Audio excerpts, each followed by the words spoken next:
Setiap tahun, pada 5 Jun, seluruh dunia bersama-sama meraihkan Hari Alam Sekitar Sedunia, diterajui oleh United Nations Environment Programme pada tahun 1972.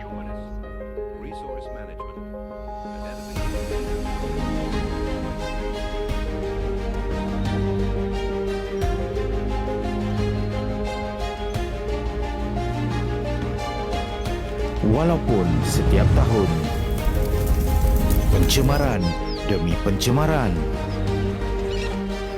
seperti tiada noktahnya,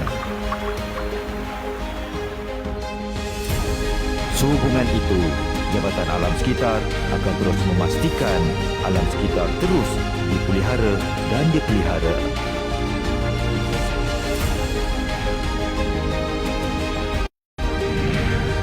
Penguatkuasaan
pengawasan kualiti alam sekeliling.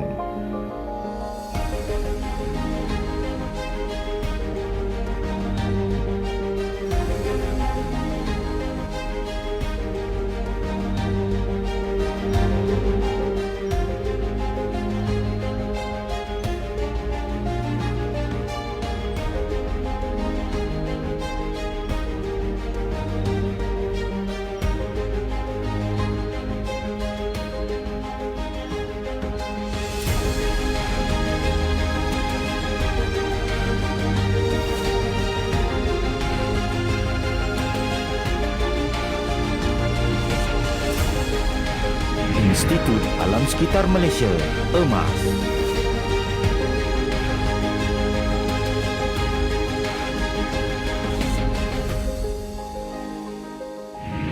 Komitmen antarabangsa.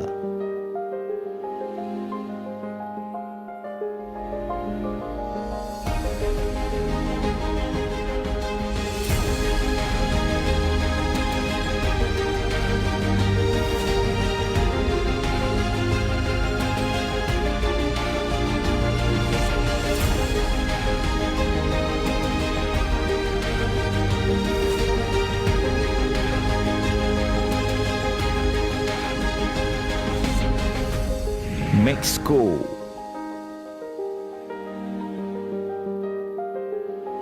Komunikasi, Pendidikan dan Kesedaran Awam, SEPA.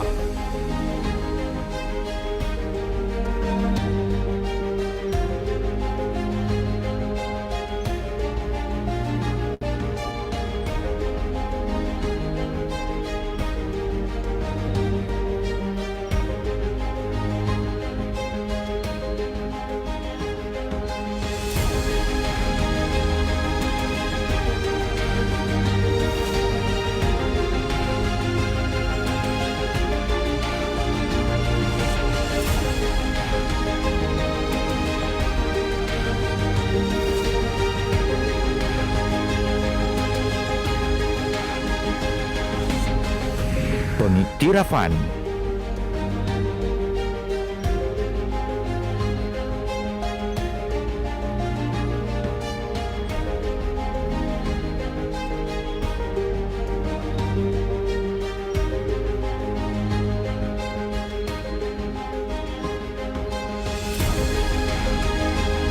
Sertai kami meraihkan Hari Alam Sekitar Sedunia dan memastikan masa depan yang lestari untuk generasi akan datang. Tahun ini dengan tema Land Restoration, Desertification and Drought Resilience. Bersama-sama, kita boleh melindungi planet kita.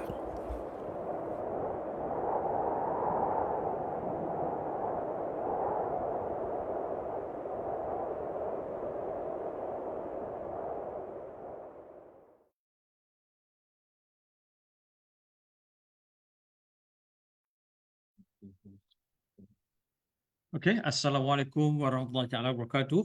Salam sejahtera dan salam madani kepada ahli panel dan juga mereka yang di dalam talian.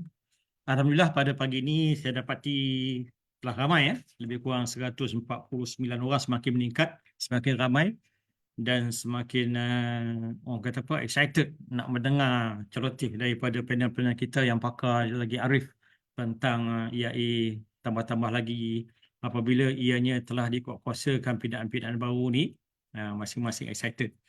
Dan pada pagi ini kita dalam bicara eksekutif dengan tajuk pendekatan baru data analisis ke arah pembelajaran mesin yang akan diadakan satu dalam Zoom dan satu lagi di FB Live kita. Dan saya memperkenalkan diri saya, Abu Bakar Tajuddin, di bahagian komunikasi strategik Jabatan Alam Sekitar Putrajaya. Sambutan Hari Alam Sekitar Sedunia, sebagaimana kita mungkin ramai yang telah maklum pada 5 Jun, seperti tadi pun kita dah lihat videonya dan kita tahu bahawa perancangan kepada pembangunan negara itu perlulah lebih rapi dan teliti kerana kesannya, impaknya jika sesuatu terjadi mengenai masa dan mungkin tidak dapat nak dipulihkan lagi. Jadi natijahnya kepada alam sekitar amatlah teruk. Jadi apa yang nak bincangkan pada pagi ini amat bertepatan dengan pakar-pakar yang cukup arif kita di Jabatan Sekitar. Oleh itu perlu kita ambil berat dalam perancangan-perancangan pembangunan negara kita. Dan kita juga telah tahu baru saja diwar-warkan mulai pada 7 Julai 2024. Akta Kualiti Alam Sekeliling Pindaan 2024 telah dikuatkuasakan sepenuhnya. Okey, antaranya aktiviti yang melibatkan laporan penilaian kesan kepada alam sekeliling EIA di bawah Seksyen 34A, 34AA di mana penjara mandatory. Ini mungkin ramai yang akan dengar nanti macam apa yang nak diulas oleh panel kita. Penjara mandatory. Apa beza dengan peraturan sebelum ni dengan peraturan yang dipinda? Okey, bagi mengupas perkara-perkara sedemikian berkaitan laporan kesan kepada alam sekeliling, kita bawakan panel-panel yang berwibawa daripada JAS Ibu Pejabat dan juga JAS Negeri. Ada dua panel kita pada hari ini, iaitu panel kita yang pertama, iaitu Puan Rohimah binti Ayub, pengarah bahagian penilaian JAS Ibu Pejabat. Beliau memiliki ijazah kejuruteraan awam daripada California, bukan calang-calang ni Shifu kita, sahabat saya dah lama berkhidmat di Jabatan Sekitar. Kita orang ni dah dekat-dekat nak pencen ni, ujung-ujung perkhidmatan, tapi Puan Rimah ni semakin nak pencen semakin bersemangat dia. Semakin bersemangat dalam perkhidmatan awam. Alhamdulillah, itu yang kita hendak. Pengalaman dia luas. Dia pergi overseas banyak ni. Dia pergi, kalau apa yang dimaklum pada saya ni, persidangan antarabangsa, iaitu conference di Jepun, Policy Dialogue Environment di Jepun, Eternal Summit di USA. Ini yang diberi pada saya. Kalau dia cerita lagi pengalaman dia lagi, saya ingat satu hari satu malam tak habis ni. Itu yang beberapa sajalah daripada dia. Okey, Puan Rimah, mungkin sedikit sebanyak kita boleh, apa khabar Puan Rimah? Alhamdulillah, Assalamualaikum warahmatullahi wabarakatuh. Saya amat bergembira lah dapat bertemu walaupun di alam maya. Semangat. Kat luar sana tu hujan, kat Putrajaya sekarang hujan renyai-renyai. Dingin je, nanti kita hangatkan suasana dengan celoteh Puan Rimah. Okey, panel kita yang kedua pada pagi ini Dr. Hidayah daripada Jabatan Alam Sekitar Negeri Sembilan. Beliau ni bukan calang-calang orang juga ni. Nampak muda, tapi ilmu dalam dada tu, hai ya Allah ya Tuhanku. Kita yang tahu. Tak apa, saya bagi tahu. Beliau berkurusan ijazah kejuruteraan awam daripada UTM. Kemudian menyambung pengajian di peringkat sarjana PhD UTM bidang alam sekitar, telah berkhidmat di JAS sejak 2005. Tu saya kata nampak baru, tetapi beliau ada competent person the sediment erosion control, competent person industrial effluent, competent person EIA project. Beliau juga cleaner production auditor. Kalau nak baca ni banyak ni. Pakar-pakar dah lah pakar, banyak competent person lagi ni. Syabas dan tahniah anak muda, sahabat daripada jalan sekitar, dan saya rasa kedua-dua panel kita hari ini cukup arif dalam bidang masing-masing dan kita tak salah pilih orang. Jadi untuk makluman tuan-tuan dan puan-puan, sekiranya sepanjang pembicaraan nanti, sepanjang celoteh mereka nanti, sekiranya ada apa-apa soalan, sila masukkan, typekan di chat box Q&A dan kita akan bersama mereka untuk soal jawab di akhir sesi nanti. Sebelum itu, apa khabar Dr. Siti Nur Hidayah? Doktor, apa khabar? Alhamdulillah, insyaAllah.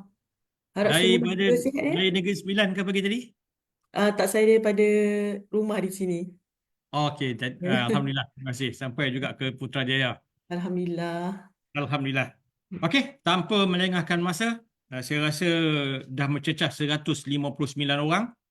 Jadi untuk itu saya dengan sukacitanya menjemput Puan Rahimah binti Ayub, pengarah bahagian penilaian, untuk berkongsi ilmu bersama kita pada pagi ini dengan tajuk Dasar dan Polisi Penilaian Kesan kepada Alam Sekitar EIA. Dipersilakan Puan Rahimah. Okay, terima kasih Encik Ben. Encik Ben tu lama dah saya kenal dia sebenarnya. Saya pun banyak belajar ilmu daripada Encik Ben ni. Dia mahir masa tu ARCIS, GIS, sebab dia salah satu alat yang kita gunakan dalam kita punya menilai laporan EIA dan juga buat penguatkuasaan EIA. Jadi saya ucapkan selamat Hari Bumi Sedunia, Hari Alam Sekitar Sedunia kepada semua di alam maya. Dan selain daripada itu, salam madani untuk semua. Assalamualaikum warahmatullahi wabarakatuh.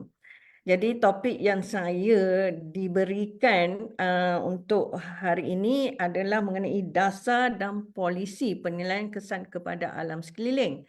Di mana dasar dan polisi penilaian kepada alam sekeliling ini penting bila kita nak menilai satu-satu laporan EIA.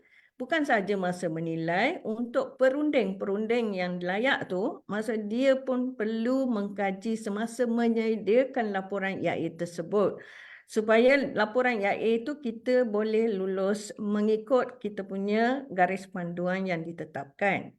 Jadi tanpa berlengah, saya rasa next slide kita ada menunjukkan apa kandungan untuk pembentangan saya pada pagi ini.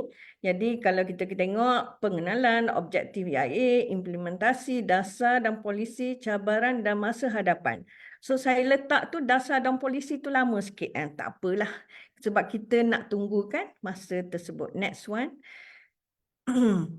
Next slide tu lebih kepada pengenalan. So dalam pengenalan ni saya nak cerita balik pasal kita punya komitmen untuk Sustainable Development Goals yang ada 17 semuanya. Dalam 17 tu ada 11 yang memang directly tertakluk kepada untuk Jabatan Alam Sekitar memantau. Jadi kalau kita kata tugas dan tanggungjawab semua ada 17, tetapi ada yang berkaitan secara langsung dengan Jabatan Alam Sekitar. Kalau kita tengok untuk kesihatan, kita tengok pasal untuk kita punya clean water, untuk kita mendapat untuk menjaga life below the ni kan, below the marine life ataupun below the water ni, maksudnya ada juga hidupan yang kita terpaksa protect. Ada juga hidupan di atas tanah kan, yang kita lihat hutan dan hidupan liar yang lain. Jadi banyak benda yang perlu kita jaga sebenarnya bila kita berkata alam sekitar. So dalam alam sekitar ni bukan sahaja manusia, tetapi ada juga hidupan-hidupan lain yang perlu kita lihat. Selain daripada itu, next one. Bila kita maklumkan pada sustainable development, kita kena ingat dia bermaksud developments that meets the needs of the present without compromising the ability of future generation to meet their own needs. Untuk sekarang ni sebenarnya kita pinjang aja dunia ini daripada generasi akan datang supaya kita perlu jaga dan kita kembalikan apa yang kita rasa ini kepada dunia, kepada generasi kita akan datang. Generasi kita akan datang pun kita tak tahu, mungkin cucu cicit, saya pun tak tahu, saya belum ada cucu pun lagi. Jadi kalau boleh kita nak protect. Contohnya sekarang ni kita ada Melayan Tiger kan. Tiger Melaya tu. Kat Malaysia ni kita ada beberapa ekor je, 100 something. Jadi macam mana kita nak pastikan untuk generasi akan datang ni mereka masih boleh melihat kepada haiwan itu sendiri. Jadi kita juga perlu fikir rumah mereka, bukan di zoo negara. Pasal kita akan fikir pada rumah mereka, habitat mereka, di mana mereka hidup. Sebab sekarang ni saya tahu kalau Kuala Lumpur selalunya ada human wildlife conflict dengan kera. Babi hutan pun dah masuk Shah Alam. So benda-benda ni sepatutnya kita perlu kawal dalam perancangan kita supaya kita tidak bunuh mereka, tetapi pastikan mereka masih ada untuk generasi akan datang untuk lihat dan rasa. Orang kata janganlah anak-anak ataupun generasi akan datang tu fikir kalau ayam dia fikir KFC sahaja. Kita nak pastikan mereka rasa apa yang kita rasa sekarang. Okay, next slide. Yang ni kita selalunya bila bercakap pasal pembangunan ataupun bila kita nak laksanakan sesuatu perundangan, memang ada challenge, memang ada konflik, memang ada komitmen. Dan decision maker sendiri pun perlu tahu apa yang perlu mereka lakukan. Apa peranan project proponent, society itu sendiri, people, masyarakat kan. Kalau society tu kita ada NGOs juga. NGOs ni sepatutnya membantu kita membina kritik-kritik yang membangun. Bukan kritik yang terus cakap no development. Tetapi apa alternatif kalau kepada no development tersebut. Kalau laporan EIA, kita melihat kepada kandungan laporan EIA. Apa yang perlu kita tambah baik dalam laporan EIA tersebut. Bukan terus cakap tak boleh lulus laporan EIA. Bukan, kita nak melihat dalam kajian tu apa ada kekurangan-kekurangan yang perlu kita tambah baik. Sebab ia adalah satu kajian. Dia bukannya untuk meluluskan satu projek. JAS tak ada kuasa untuk meluluskan projek. JAS hanya menilai laporan EIA. So challenge tu ada. Kalau kita kata polisi, adakah Malaysia setuju dengan polisi-polisi yang disebut oleh Greenpeace, Sahabat Alam Malaysia? Sebab benda-benda tersebut perlu ada pertimbangan dalam kita untuk mencapai pembangunan lestari. Next.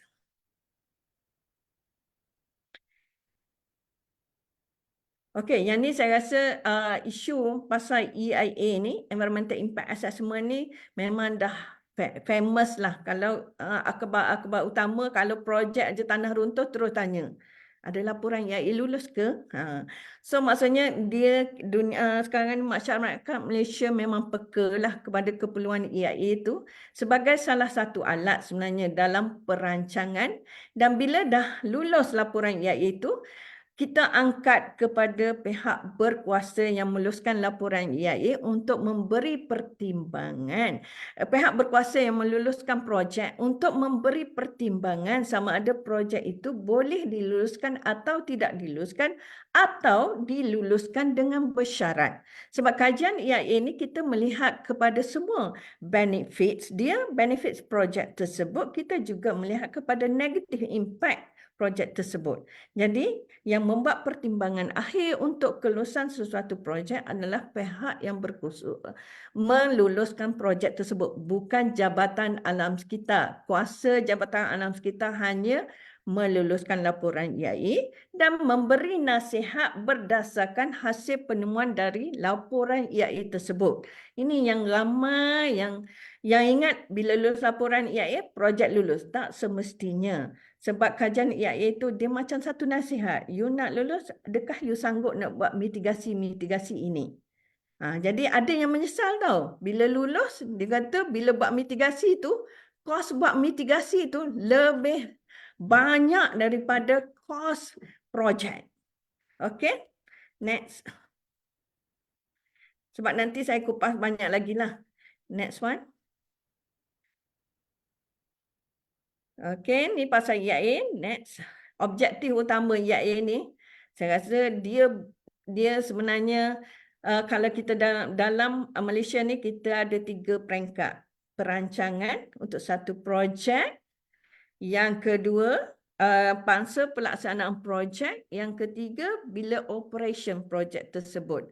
Jadi dia banyak alat sebenarnya dalam kita nak merancang sesuatu pembangunan lestari untuk melindungi alam sekitar kita.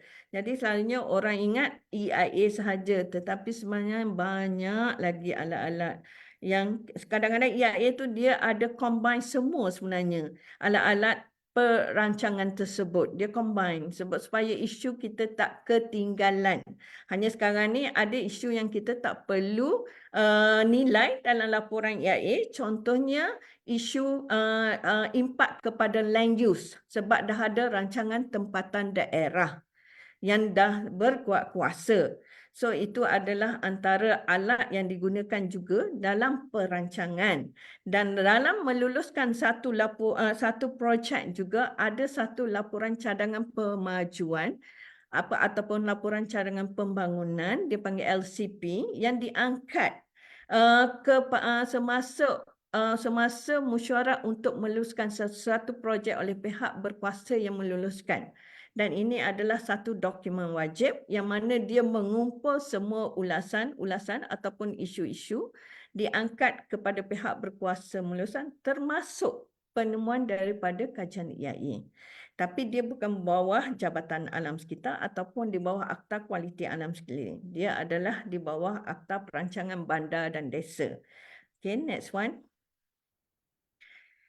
Jadi apakah kalau yang belum tahu EIA ni, saya rasa sebenarnya dia ni sebelum projek diluluskan, kalau projek tu didapati tertakluk di bawah kita punya aktiviti yang ditetapkan, bawah Perintah Kualiti Alam Sekeliling, aktiviti yang ditetapkan penilaian kesan kepada alam sekeliling 2015, jadi satu laporan EIA yang perlu disediakan untuk mengenal pasti, identify, meramal. Baru meramal, Nujum Pak Belalang pun meramal kan.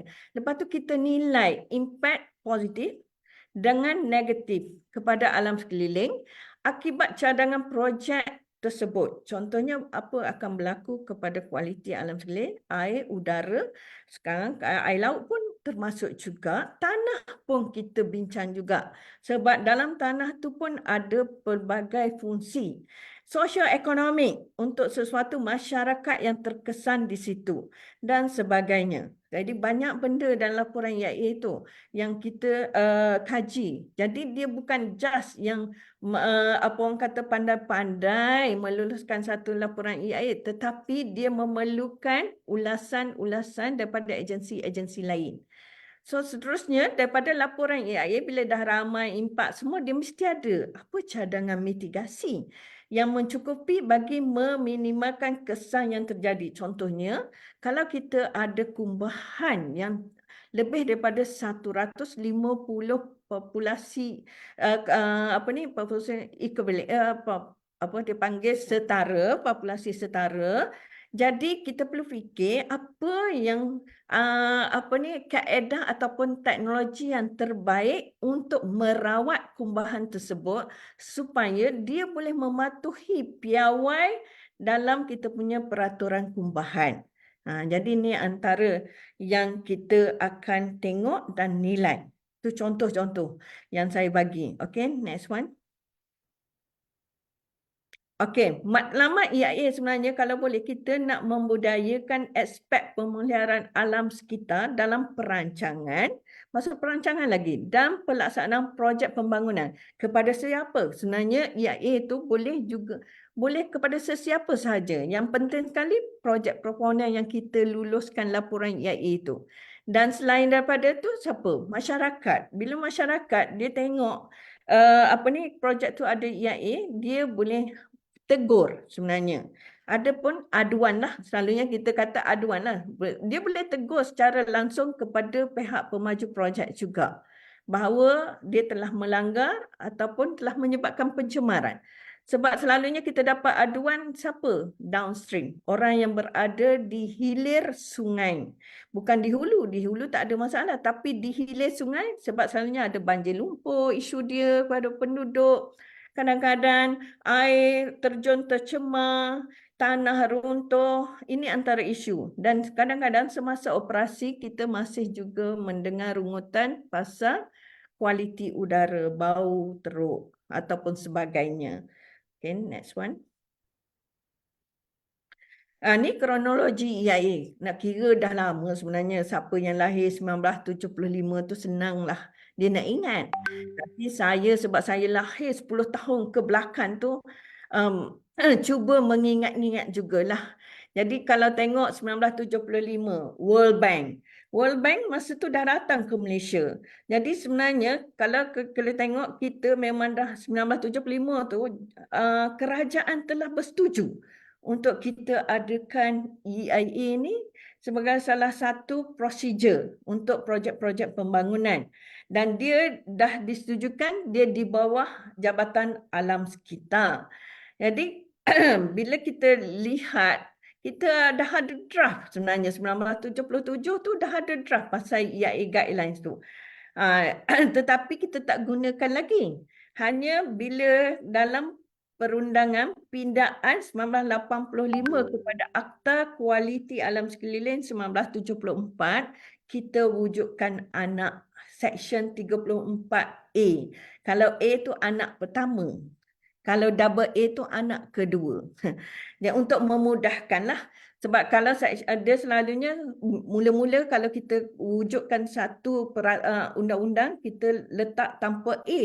Tetapi bila kita tambah, dia ada anak pertama, anak kedua. Tapi tahun mungkin berlainan. Okey.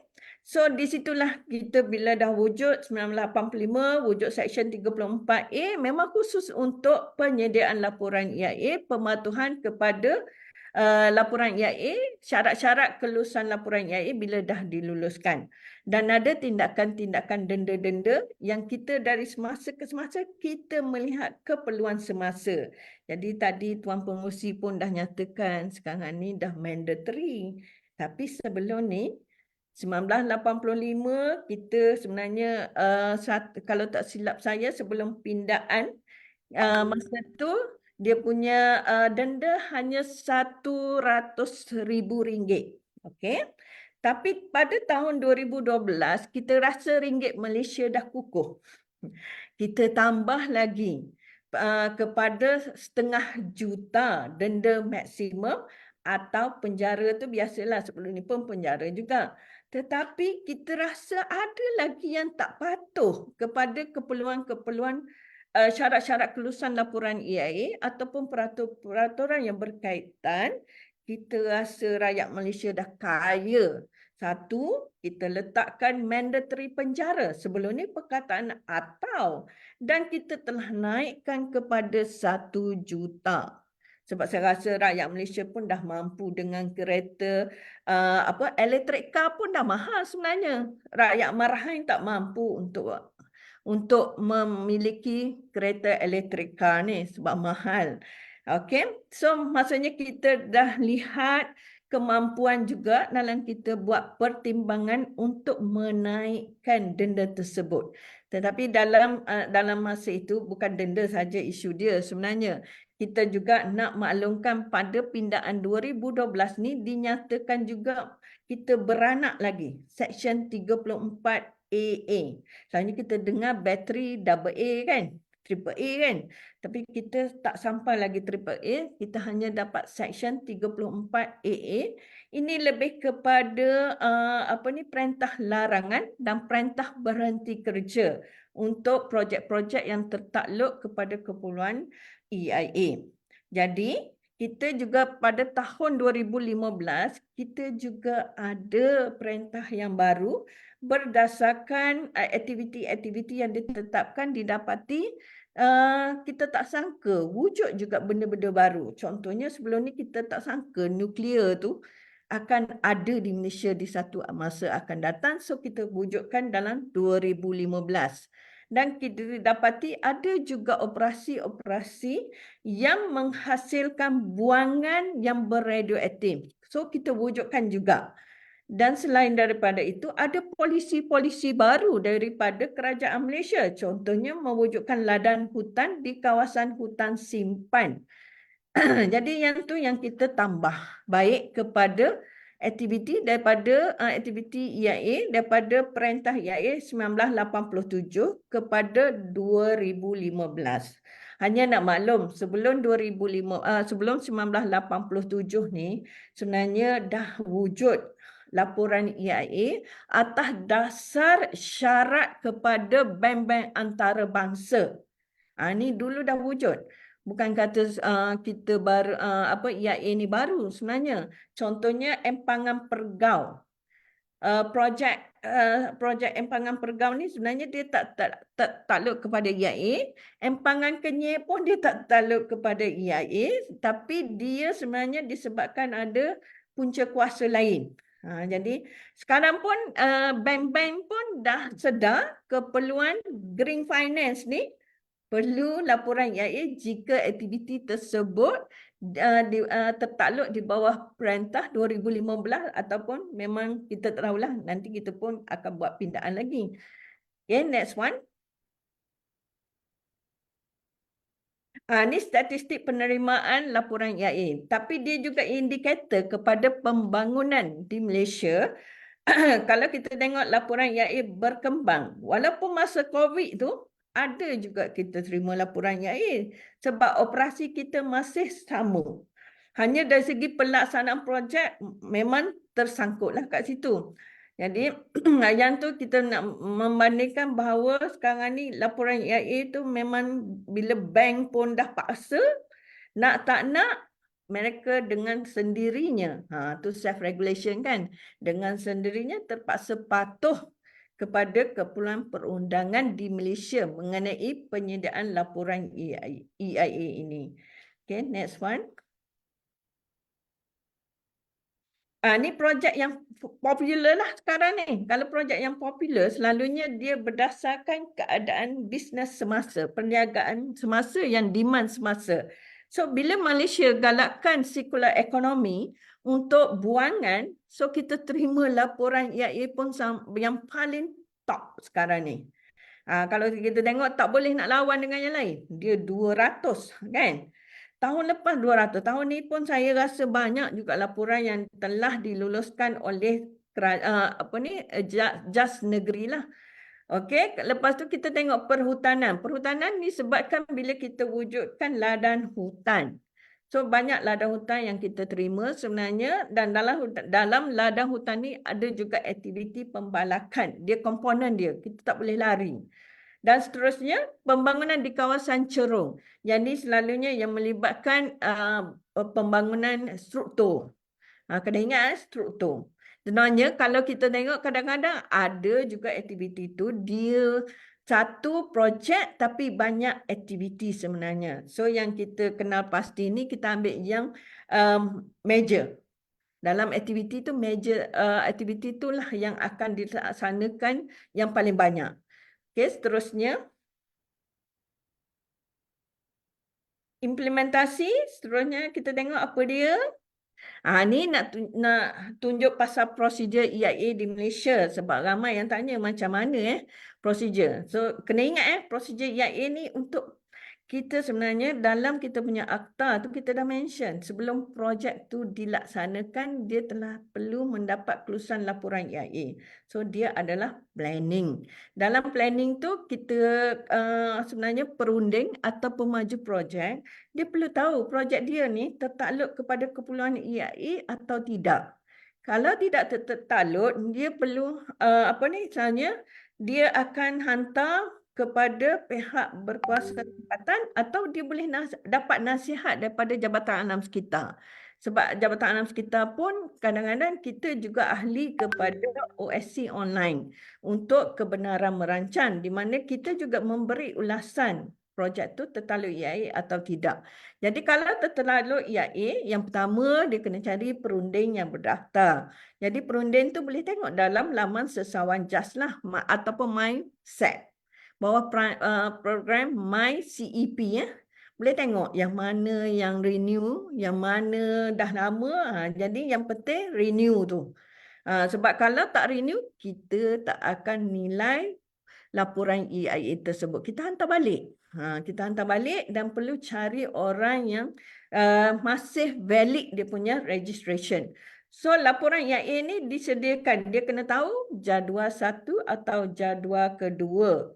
Jadual 1 ni ramai yang berebut-rebut nak dapat jadual 1 kerana dia ada berbeza dengan jadual kedua. Jadual 1 tak ada terms of reference ataupun bidang rujukan. Jadual kedua dia ada terms of reference. Masa pula lama. Kalau kita tengok kalau dia nak submit bila tarikh daripada kita terima sampai kita buat keputusan tu hanya jadual 1 ni 25 hari bekerja. Dan jadual 1 ni ingat dinilai di JAS negeri. Kecuali dia melangkaui satu negeri lain, jadi referee dia adalah JAS Ibu Pejabat. Dan seterusnya kalau jadual kedua ni dia punya proses dia mula-mula kita ada meeting untuk bidang rujukan, terms of reference dulu dengan agensi-agensi untuk dapat input apa kajian yang diperlukan untuk penyediaan laporan EIA. Jadi bila dah dapat ulasan kita boleh dan kita dapati dah komitmen daripada pihak penggerak projek, kita sahkan dulu, JAS akan sah dulu bidang rujukan untuk kajian tersebut dan bila dia menyediakan laporan EIA dia dah rasa dia dah confident dia akan submit kepada Jabatan Alam Sekitar dan kita akan nilai dalam masa 60 hari bekerja. Daripada tarikh dihantar sampailah tarikh keputusan kita adalah 60 hari bekerja.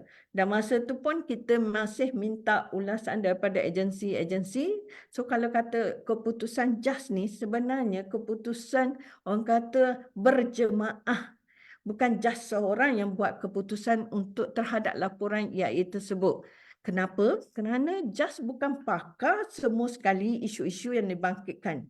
Contohnya kalau kita nak tahu pasal flora, pokok. Kita kadang-kadang kita jemput ahli kita daripada Jabatan Perhutanan dan juga FRIM. Dan kalau kita nak tahu pasal fauna, kita juga jemput Jabatan Perhilatan dan kita ada NGOs yang aktif dalam hidupan dia ni seperti MNS, WWF. Jadi sebenarnya JAS ni bukan pandai semua sebab orang kata JAS ni pandai semua, tak. Kita berdasarkan ulasan-ulasan teknikal di bawah agensi tersebut. Okey, bila dah lulus tu, sebenarnya orang semua dah seronok ni, lulus laporan EIA. Masih ada tugas. Sebab dalam syarat EIA tu kita minta dia sediakan plan pengurusan alam sekitar yang praktikal untuk dia laksanakan langkah-langkah kawalan di tapak tu. Sebab masa sebelum ni kita pun tak tahu dia punya reka bentuk kejuruteraan pun belum ada lagi masa dia buat kajian EIA. Yang ada dia ada layout, tata atur untuk projek tersebut, dia ada konsep apa komponen dia nak buat. Dan kadang-kadang dia kalau dia ada kumbahan, dia dah ada teknologi apa yang nak guna pakai. So bila dia submit masa plan pengurusan alam sekitar tu, dia ada benda tu dah diperincikan dan setengah tu dah dapat kelulusan daripada agensi-agensi teknikal. Okey, seterusnya. Ni yang tadi secara langsungnya saya dah cakap sebenarnya. Pasal prosedur EIA kan. Tadi saya dah cakap jadual pertama tak perlu kemukakan terms of reference. Tapi jadual kedua perlu kemukakan terms of reference. Piagam saya dah cakap pasal 25 hari bekerja untuk jadual pertama. Tapi terms of reference kita ada 30 hari bekerja. EIA kita ada 60 hari bekerja untuk jadual kedua. Seterusnya kita kalau mengemukakan kat mana kita nak hantar laporan EIA, tadi pun saya dah cakap jadual 1 jas negeri. Kalau melibatkan 2 negeri, hantar kat ibu jabat untuk jadi referee. Lepas tu kita kalau jadual kedua tak nak memang kena hantar kepada ibu pejabat. Sebab sebab itu adalah dalam prosedur, dan prosedur ni salah satu yang kita terbitkan di bawah keperluan garis panduan. Ia adalah legal document. Jadi kalau ketua pengarah nak pandai-pandai tak boleh. Sebab dia adalah legal document. Bilangan laporan EIA, ni yang penting kita nak tahulah kenapa kita minta 3 salinan hard copy. Sebab 3 salinan ni untuk masuk rekod kita. So untuk pegawai penilai juga dia nak conteng-conteng kan. Sebab dia banyak soalan sebenarnya. Kalau you tengok yang pegawai penilai ni yang dah conteng-conteng tu tak nampak rupa laporan EIA dah. Lepas tu yang sekarang ni kita dah guna sistem untuk submission. Submission EIA ni melalui sistem ESDR. Dan kalau yang tak buat submission dalam ESDR, hantar saja hard copy, kita tak akan nilai. Kita tunggu dulu submission. Dan untuk masa akan datang, kita akan minta bayaran. Bayaran fee tersebut dan kita masih membuat kajian. Okey, selain daripada itu, yang penting sekali ini kita nak transparency kepada penilaian laporan EIA supaya orang awam pun boleh baca bersama, boleh lihat apa benda yang tak lengkap lagi laporan EIA itu. Jadi kita maklum dulu. Kita maklum bahawa ada pameran laporan EIA bila bermula semua dan sampai bila bila orang awam boleh hantar dia punya komen. So sekarang ni kita letak pameran awam tu di laman sesawan JAS, di laman sesawan projek proponan dan perunding itu sendiri, dan sekarang ni kita guna QR code. Dan macam mana kita nak bagi tahu orang awam, kita juga masuk dalam Facebook Jabatan Alam Sekitar, masuk IG lagi, Twitter ke apa entahlah. Saya pun bila masa beredar dengan digital ni, kadang-kadang kita pun tak sempat nak ikut semua.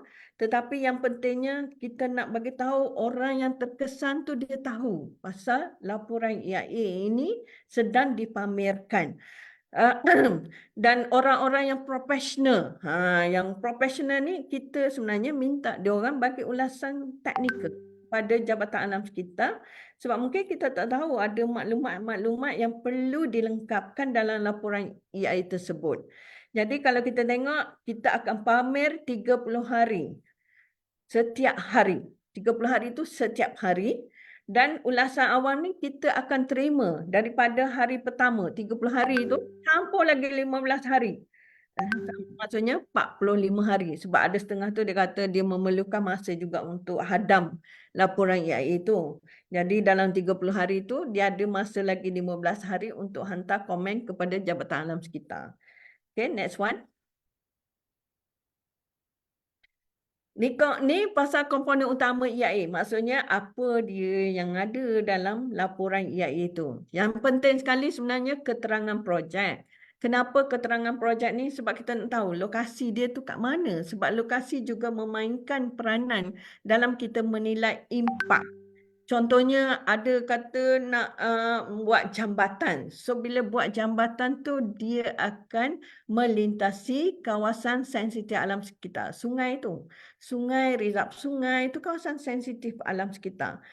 Tapi sekarang ni bukan jambatan je. Elevated. Kan kita pernah dengar LRT, MRT kan.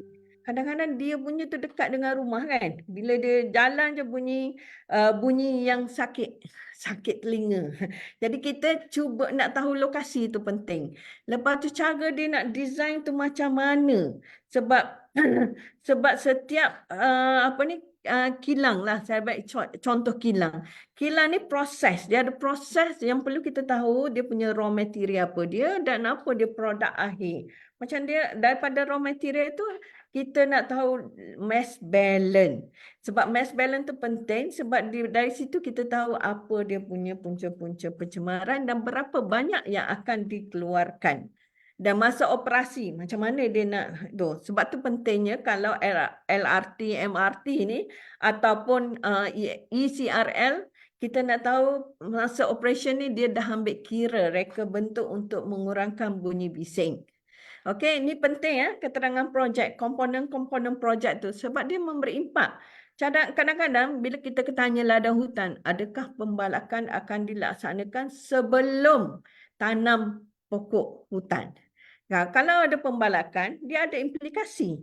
Sebab perlunya ada mitigasi sebelum tersebut. Kita tak naklah orang lain pergi balak, lepas tu tinggal, kesian kepada orang yang menerima ladang hutan tersebut. Itu yang pentingnya kesinambungan kalau aktiviti itu melibatkan beberapa komponen. Okey? Kedua, kita akan lihat kepada baseline environmental condition.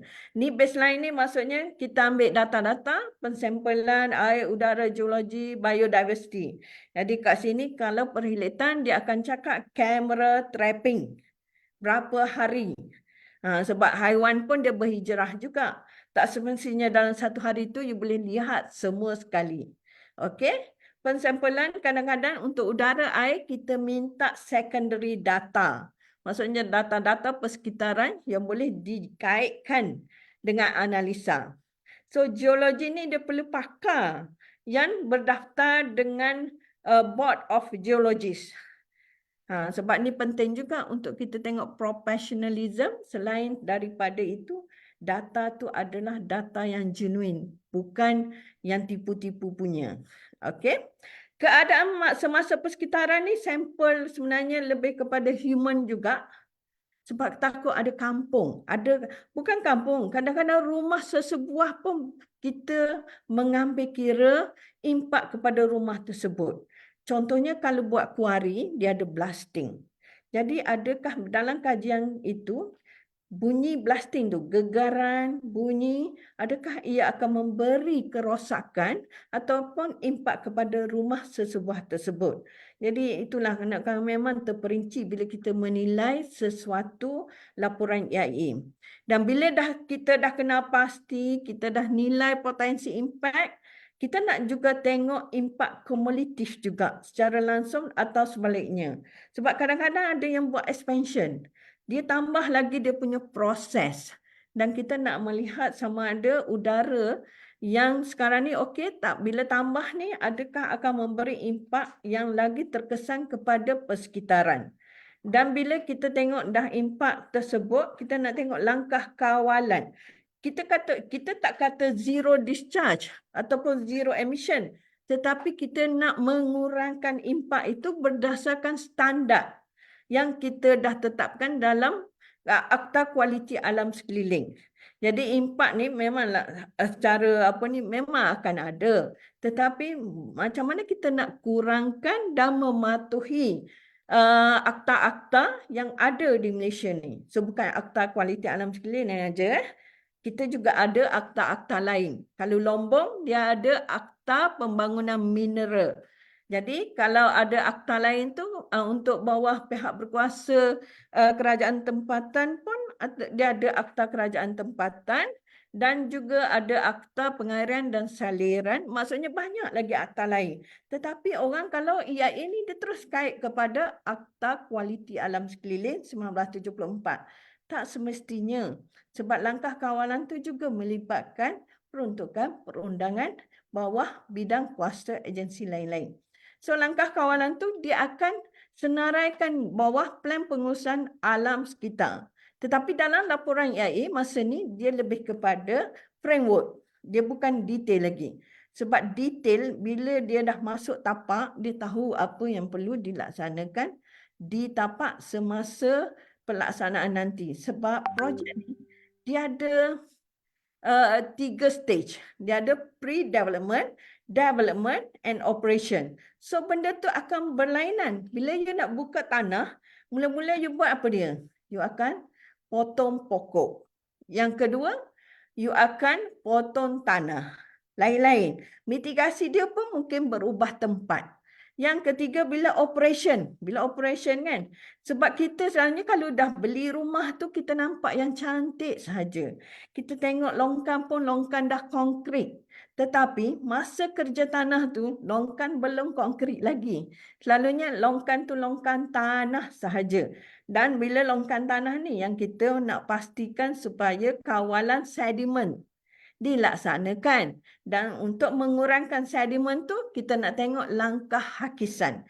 Bila hakisan ni, selalunya kita tengok kan kawasan terdedah banyak, luas tu, maksudnya mitigasi dia kalau luas lagi banyak langkah kawalan untuk sedimen dia. Jadi yang penting kita nak kurangkan hakisan supaya sedimen dapat dikurangkan. Dan tak adalah kolam sebesar-besar kolam Olimpik untuk dia kawal sedimen tersebut. Okey. Dan bila dah siap tu, kita juga ada pemantauan dan pelaporan kepada Jabatan Alam Sekitar. Kita pantau juga, pantau juga. At the same time, kita ada penguatkuasaan EIA. Dan kita juga ada, kita tak perlu pergi di lapangan, kita ada juga secara desktop. Sebab dalam syarat-syarat EIA itu ada beberapa pelaporan yang perlu dikemukakan secara berkala kepada Jabatan Alam Sekitar. So, pemantauan ni ada dua cara, satu di lapangan, satu secara desktop. Okey, seterusnya. Saya cakap banyak dah lama ke? Masa saya risau juga nanti Puan Dr. Hidayah tak dapat nak cakap banyak. Jadi dalam kajian utama EIA dia ada 3. Physical environment, biological environment, human environment. So kalau kita tengok yang physical environment ni lebih kepada topografi, hidrologi, geologi, ambient air quality, noise level dan seterusnya. Tapi ada juga isu climate change juga kita kenal pasti diperlukan. Dan biological ni kita juga jangan lupa kepada flora dan fauna. Sebab dia juga ada aquatic fauna and flora sebenarnya. Bukan saja aquatic fauna tetapi aquatic flora. Sebab ada haiwan contohnya dugong, dia bergantung kepada aquatic flora iaitu seagrass. Termasuklah seahorse. Semua tu dia rumah dia adalah aquatic flora. Dan bila kita bercakap pada human environment, kita ada social economics. Dan kita ada heritage impact. Heritage impact ni salah satu adalah bangunan-bangunan lama yang berhampiran dengan cadangan projek atau dalam kawasan projek tersebut yang perlu ada kajian pasal heritage impact assessment di bawah keperluan Jabatan Warisan Negara. Okay, next one. Ini segmen pematuhan dalam syarat-syarat EIA. So, selalunya kita ada beberapa perkara yang perlu dipatuhi. Kita ada pematuhan kepada AKAS 1974. AKAS ni Akta Kualiti Alam Sekeliling 1974. Dalam tu pun syarat-syarat ni kita cerita pasal penerangan aktiviti yang ditetapkan. Kalau dia aktiviti jajaran jalan ke apa, kita akan maklum konsep projek dan reka bentuk. Kenapa kita letakkan syarat konsep projek dan reka bentuk? Sebab kalau dia berubah konsep projek dan reka bentuk, kajian EIA itu dah tak sesuai lagi untuk diguna pakai ataupun unvalid. Maksudnya satu kajian baru mungkin diperlukan. Sebab kadang-kadang dia sebab kita dah kaji berdasarkan konsep projek tersebut atau reka bentuk. Tiba-tiba nak tukar lagi. Ini yang banyak berlaku sebenarnya. Ataupun dia tambah lain cerita. Ni kalau dia ubah, tu yang unvalid tu kadang-kadang laporan EIA. So, kena buat yang baru. Notifikasi ni dan kebenaran bertulis ni selalunya bila projek tu dah nak pasang alat-alat kawalan. So, yang ni salah satu keperluan syarat-syarat kelulusan laporan EIA. Sebenarnya tak perlu kita letak pun pasal notifikasi dan kebenaran bertulis ni.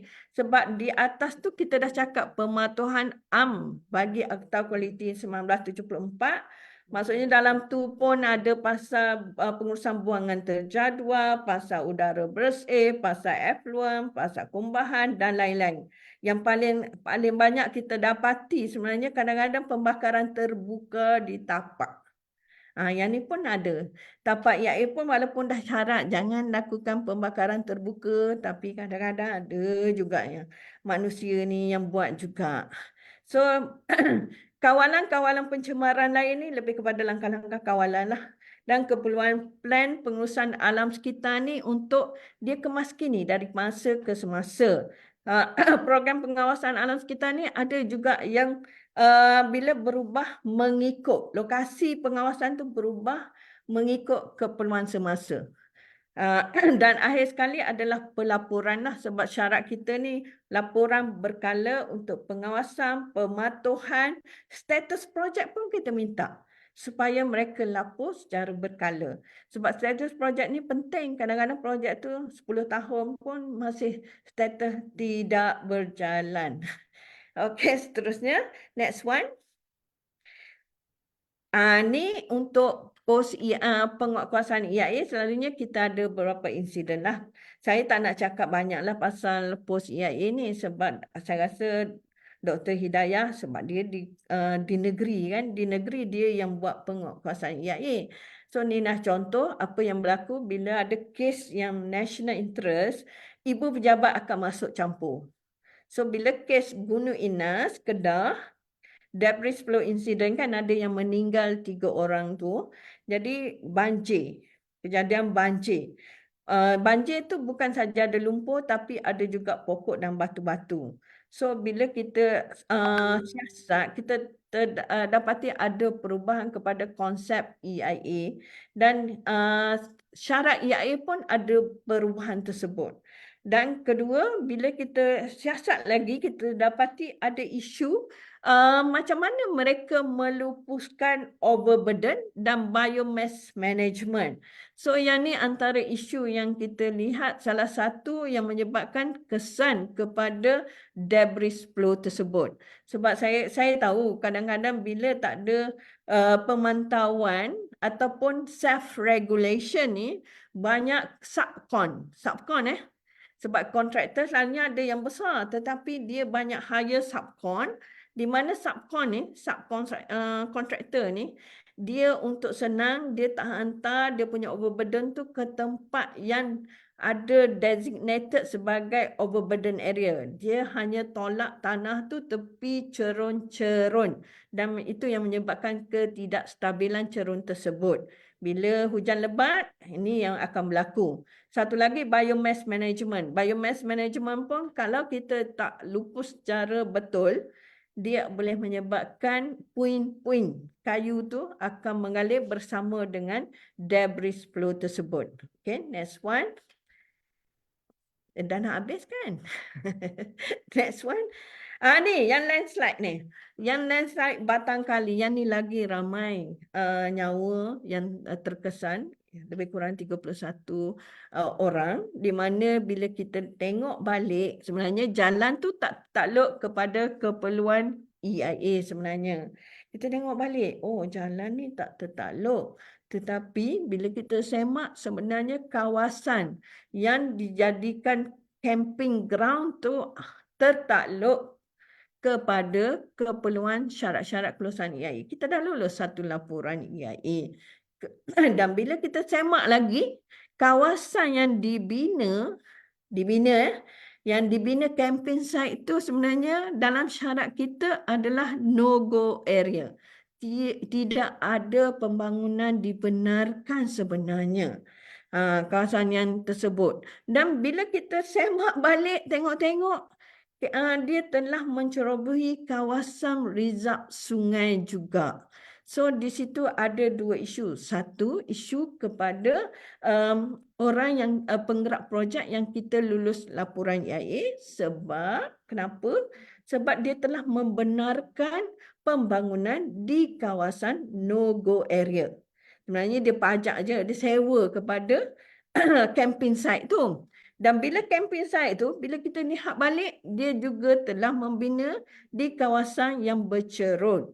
Jadi dua isu. Dan kes ni masih lagi dalam tindakan Jabatan Alam Sekitar Selangor. Sebab kadang-kadang kita perlukan tim yang apa orang kata mantap jugalah untuk menyiasat sesuatu kes tersebut.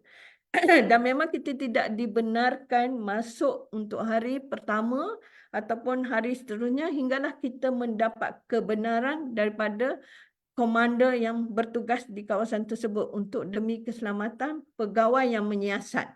Dan kita pun ambil sampel juga sebab kawasan tu juga terdedah kepada Hakisan. Okey.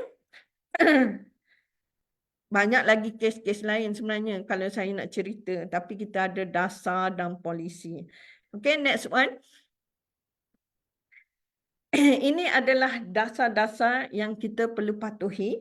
So, kalau kita tengok Dasar Alam Sekitar Negara, DASN, dah lama kan? Sebenarnya dah lama, 2002 lagi. Tetapi saya rasa yang baru saya tak pasti yang 2022 sebab yang ni kita tak, yang saya tahu memang dulu kita ada 3 elemen lah, sosial, ekonomi dan budaya. Yang kita perlu tingkatkan kualiti hidup rakyat untuk demi kesejahteraan alam sekitar dan pembangunan lestari. Ini tema yang sama. Okay, next one. Okay, tujuan dia tadilah kita nak alam sekitar yang bersih, selamat, sihat dan produktif bagi generasi masa kini dan masa hadapan. Kalau kita kata produktif tu, maksudnya kita adalah salah satu dalam ekosistem tersebut dan kita juga perlu produktif. Lain daripada itu, alam sekitar juga menyediakan makanan dan minuman kepada kita. Kalau air tidak bersih, macam mana kita nak minum? Dan apa berlaku kepada kesihatan kita? Pemeliharaan kebudayaan dan warisan semula jadi yang unik dan pelbagai dalam penyertaan berkesan semua sektor masyarakat. Jadi kalau kita tengok pun dalam kajian IAI kita akan tengok pasal kalau kita tengok kawasan tu endemik ke endangered species yang mana setengah kawasan kita perlu kekalkan. Kalau rizab sungai kita perlu kekalkan kerana kawasan rizab sungai ni selalunya menjadi laluan untuk hidupan liar. Okey, kadang-kadang kawasan rizab sungai ni juga adalah kawasan flood prone area untuk masa banjir. Jadi benda-benda ni lah yang kita perlu pelihara juga. Kita kena. Dan akhir sekali cara hidup, pola pengeluaran dan pengeluaran yang lestari untuk kesejahteraan kita di masa akan datang. Okey, next one. Inilah yang tadi saya dah cerita panjang lebar pasal section ni kan. So, pewujudan section. Tadi saya dah cerita pasal section 34A. Dia hanya menyediakan laporan IAI, pematuhan. Dalam nak menyediakan laporan IAI itu, dia ada garis panduan yang perlu perlu dipatuhi. Dan seterusnya, bila kita lulus laporan IAI itu, kalau dia tak patuh, kita ada denda untuk kesalahan tersebut. Maksudnya section 34A itu lengkap. Dalam tu juga kalau nak sedia laporan IAI perlu orang yang layak ataupun perunding yang kita berdaftar dengan Jabatan Alam Sekitar dan pastikan dia pendaftaran dia tu masih valid. Sebab kita pun ada tempoh jugalah untuk pendaftaran jurunding. Jadi kita tambah section 34AA itu. Kenapa? Sebab bawah projek ada projek yang kita dapati telah mencemari. So kita akan keluarkan perintah berhenti kerja berdasarkan syarat-syarat yang tidak dipatuh. Tetapi perintah larangan ni selalunya kita keluarkan bila projek tu sebenarnya tertakluk kepada IAI tapi dia tak dapat pun kelulusan laporan IAI. So, perintah larangan ni pun dia ada denda juga. So, bukan saja-saja kita buat. Denda dia lebih kurang sama sekarang. Mandatory penjara dan 1 juta maksimum. So, kalau mandatory penjara tu 1 hari pun dah dikira penjara. Jadi, yang tu yang kita sebenarnya tak nak lah. Kalau boleh patuhlah syarat-syarat kelulusan laporan IAI tersebut atau kalau memang perlu sediakan laporan IAI dan dapat kelulusan laporan IAI, sediakanlah.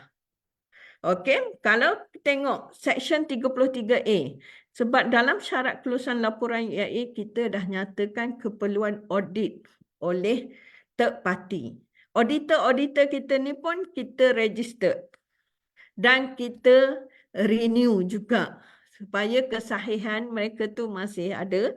Sebab ada sekarang ni auditor yang paling tak ramai lah yang register berbanding dengan perunding EIA. So siapa yang belum dan layak, kalau dah layak lah, bolehlah ambil kursus apa dia panggil kursus untuk jadi auditor Jabatan Alam Sekitar. Bukan auditor SIRIM yang ni memang auditor bawah keperluan Seksyen 33A. Saya memang menyerulah ramaikan auditor ini. Tapi dia ada syarat. Syarat tu bolehlah tanya Institut Alam Sekitar Malaysia. Mungkin dalam laman web mereka ada. Seksyen 35 ni kenapa penting kepada Jabatan Alam Sekitar? Sebab kita telah dipertikaikan oleh pihak yang terkilang. Di bawah Seksyen 35 ni menceritakan pasal lembaga rayuan. Sesiapa yang terkilang dalam masa 30 hari, dia mendapat maklumat, dia boleh mengungkapkan usul tersebut kepada Jabatan Alam Sekitar untuk kita uruskan. Kita nak tahu apa yang terkilang. Sebab ada yang terkilang syarat kelulusan laporan EIA. Pernah kita ada kes dengan Petronas di Melaka. Terkilang dengan dengan kita punya syarat. Syarat mereka kena membayar untuk pampasan untuk memindah sebahagian daripada perkampungan di situlah. Ada sekolah agama kalau tak silap saya yang terlibat. Seterusnya kita dah ada kes lembaga rayuan bila kita dipertikaikan meluluskan laporan tersebut tanpa merujuk kepada keperluan rancangan pemajuan. Di mana kita lulus laporan EIA itu, rancangan pemajuan belum lagi diperaku di bawah Majlis Kerajaan Negeri. Itu pun salah satulah isu yang terkini di mana pihak penggerak projek terpaksa mengemukakan kembali laporan EIA tersebut. Ini yang sebab tu JAS ni partikular sangat. Dah selaras ke dengan rancangan pemajuan bila nak mengemukakan laporan EIA tersebut? Sebab dia punya prosedur untuk pindaan kepada rancangan pemajuan ni bukan dalam masa 60 hari ya. Dia prosedur dia boleh daripada minimum 6 bulan kepada 2 tahun pun ada. Sebab kalau banyak sangat bantahan pada pindaan rancangan pemajuan tu, dia akan lama. Seterusnya, kita ada juga pematuhan kepada peraturan-peraturan lain lah. Tadi saya dah nyatakan pasal pembakaran terbuka, udara bersih, buangan terjadual, kumbahan, effluence dan lain-lain. Dan selain daripada itu, kita juga dalam sekarang ni kita guna pakai Perintah Kualiti Alam Sekeliling, aktiviti yang ditetapkan penilaian kesan kepada alam sekeliling ini 2015. Tapi kita juga akan lihat balik penambahbaikan kepada perundangan-perundangan yang perlu di bawah berkaitan dengan EIA di Malaysia ni. So, Jabatan Alam Sekitar sekarang ni juga tengah membuat semakan untuk pindaan fasa 2 bagi Akta Kualiti Alam Sekeliling 1974 ni, fasa 2 yang melibatkan semua kandungan akta tersebut lah. Denda kita dah lulus fasa 1. Denda tu yang saya cerita pasal mandatory prison tu, sebenarnya kita dah berkuat kuasa pada 7 Julai. 7 hari bulan 7. Cantik nombor tu. Kena ingat 2024. Okey. Tu yang saya risau, siapalah penggerak projek yang pertama nanti yang diambil di bawah pindaan ini. Suspend juga kan. Dia akan jadi sejarah tau. Next one. Ini adalah lain-lain pematuhan dasar dan polisi lah. Tadi kita cerita pasal perundangan. Tadi saya pun dah cerita pasal rancangan pemajuan. Macam mana satu laporan EIA diketepikan. Invalid. disebabkan tidak keselarasan rancangan pemajuan terkini. Ini yang sekarang ni banyak kes, sebenarnya kes projek Lombong lah. Sebab Lombong ni tidak dinyatakan dalam kelas kegunaan tanah untuk dalam rancangan tempatan daerah. So yang ni yang masih jadi isu utamalah, cabaran bukan kepada JAS. JAS bila terima kita tahu tolak, lulus je kalau dah mematuhi semua kita punya keperluan. Tetapi kalau sangkut yang ini ada sampai 5 tahun pun belum boleh kemukakan laporan EIA. Okey, dasar kebangsaan ni pun kita akan melihat juga dasar tenaga, sebab takut tiba-tiba dasar tenaga kita terima laporan EIA pasal nuklear. Tapi dasar tenaga tidak sebut pasal nuklear. Yang ni pun kita tak boleh luluskan laporan EIA tersebut. So contohnya dasar pengurusan sisa pebejan dia dah nyatakan satu incinerator satu negeri. Tapi yang kita terima saya rasa tak banyak yang kita terima. Tapi kat Selangor juaralah. Sebab kenapa? Kadang-kadang dia punya bila negara maju ni dia punya penduduk memang dah juta-juta. Bila juta-juta untuk kawasan nak buat sanitary landfill pun dah tak banyak sebab semua nak buat rumah kan. Semua nak buat kawasan industri. Jadi alternatif dia adalah melalui pembakaran terma ataupun incinerator, ataupun dia cuba juga untuk recover dulu, buat recovery kita semula, reuse balik, dan akhir sekali sebelum masuk yang pelupusan terakhir tu sama ada melalui sanitary landfill ataupun incinerator, benda tu dah kuantiti yang kurang. Ni antara itulah. Tetapi sekarang ni kalau sebut incinerator, dia ada kaitan dengan dasar tenaga juga. Dia panggil waste to energy. Jadi nak tak nak sekarang ni kita kalau boleh keseluruhan, memang saya suka juga kalau tengok benda tu, kalau dia mengeluarkan haba, kita boleh guna haba tu balik untuk apa? Untuk kegunaan manusia juga kan? Okey.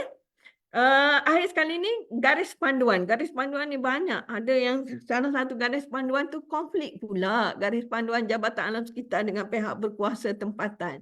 Jadi kita pun kena selaraskan baliklah garis supaya tidak dipertikaikan di bawah perundangan. Sebab sepatutnya kita mendasarkan, mendukungkan hala tuju yang sama. Okey, next. Ni contoh-contohlah yang polisi-polisi yang ada. National Agriculture Policy. Sebab ni Jabatan Alam Sekitar sebenarnya terlibat. Kita memang terlibat dalam mana-mana polisi. Kita cuba juga nak lari tapi tak boleh lari. Telah dipegang. Sebab bila kita sebut pembangunan lestari ni, semua polisi-polisi ni akan terlibat dengan kelestarian tersebut. So, ulasan kita selalunya bergantung kepada keperluan Akta Kualiti Alam Sekeliling 1974.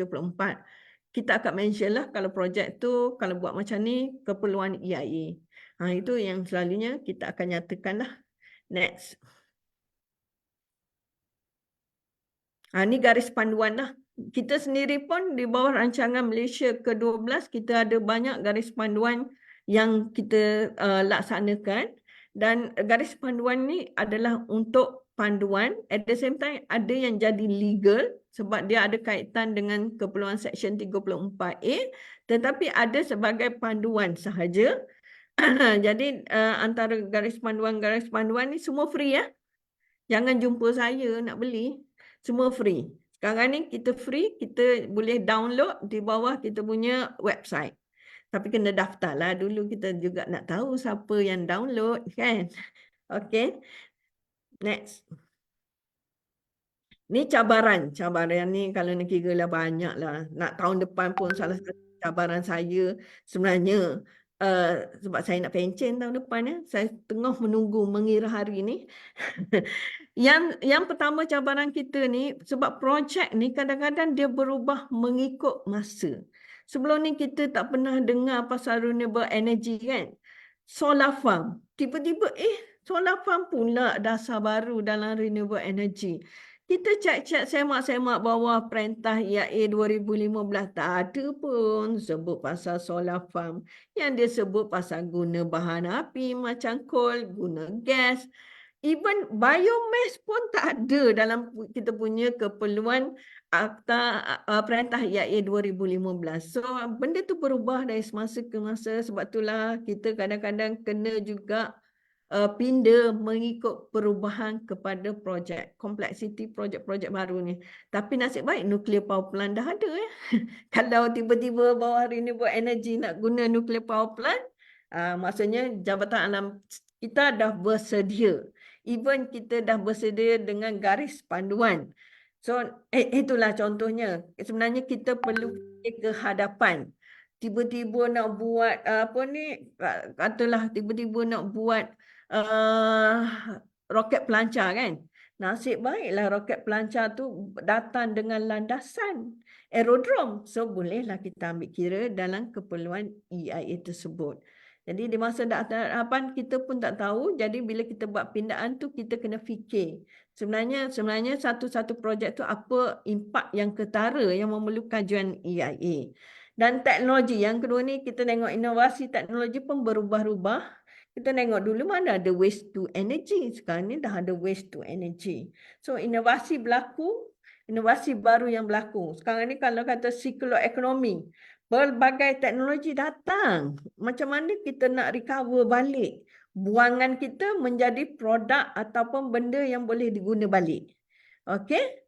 So, dan satu lagi nak mendidik sikap bertanggungjawab dalam memelihara alam sekitar ni sebenarnya yang ni yang paling susah.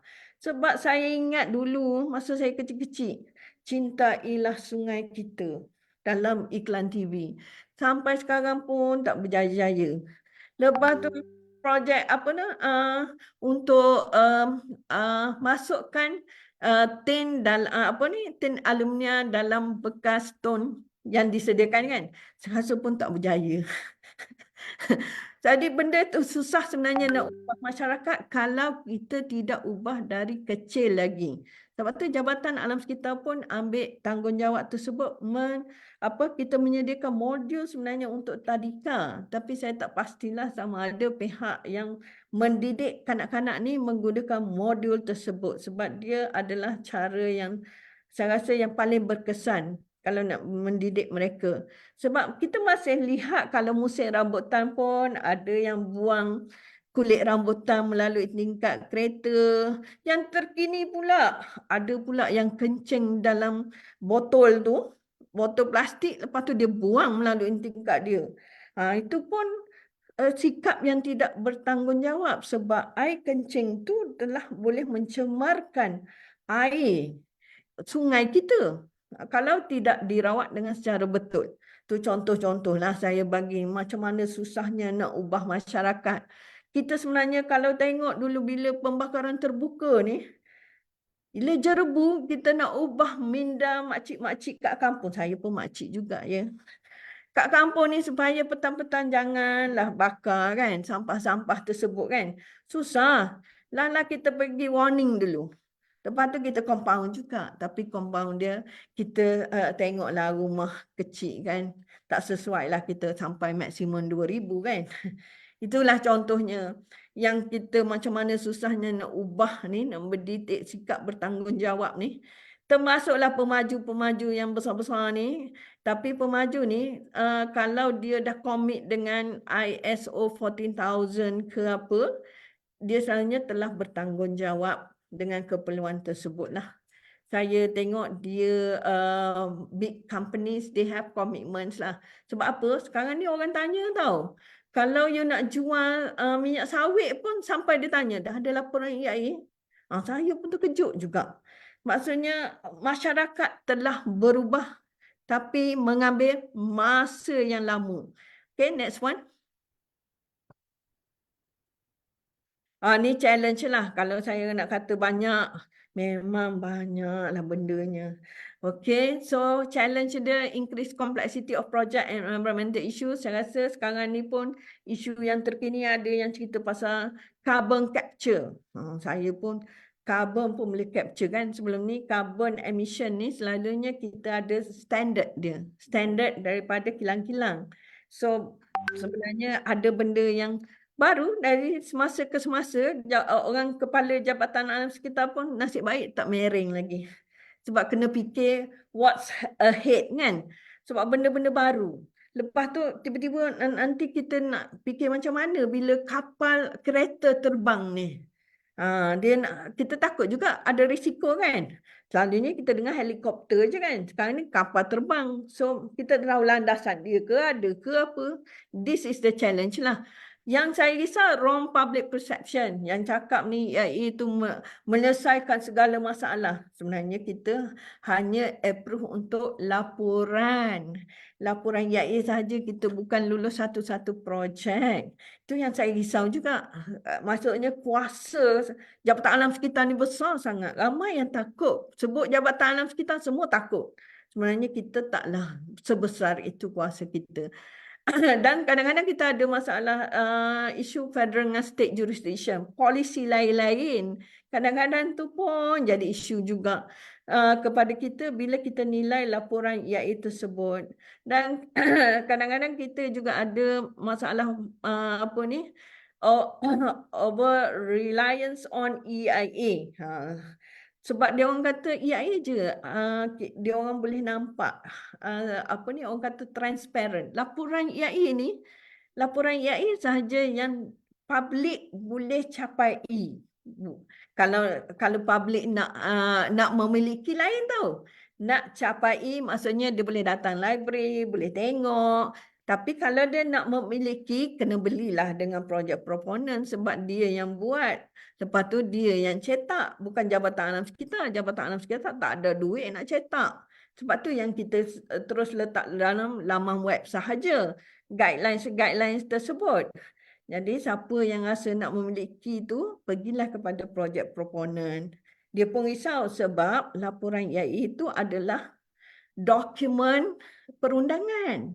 Bila dokumen perundangan tu takut orang tampered dengan dia punya laporan IAE tersebut sebab dia akan jadi bukti dalam mahkamah nanti. Okey? So yang saya risau sekarang ni inadequate public participation. Sebab yang saya tahu kita orang terima ulasan kadang-kadang lebih kepada bantah projek.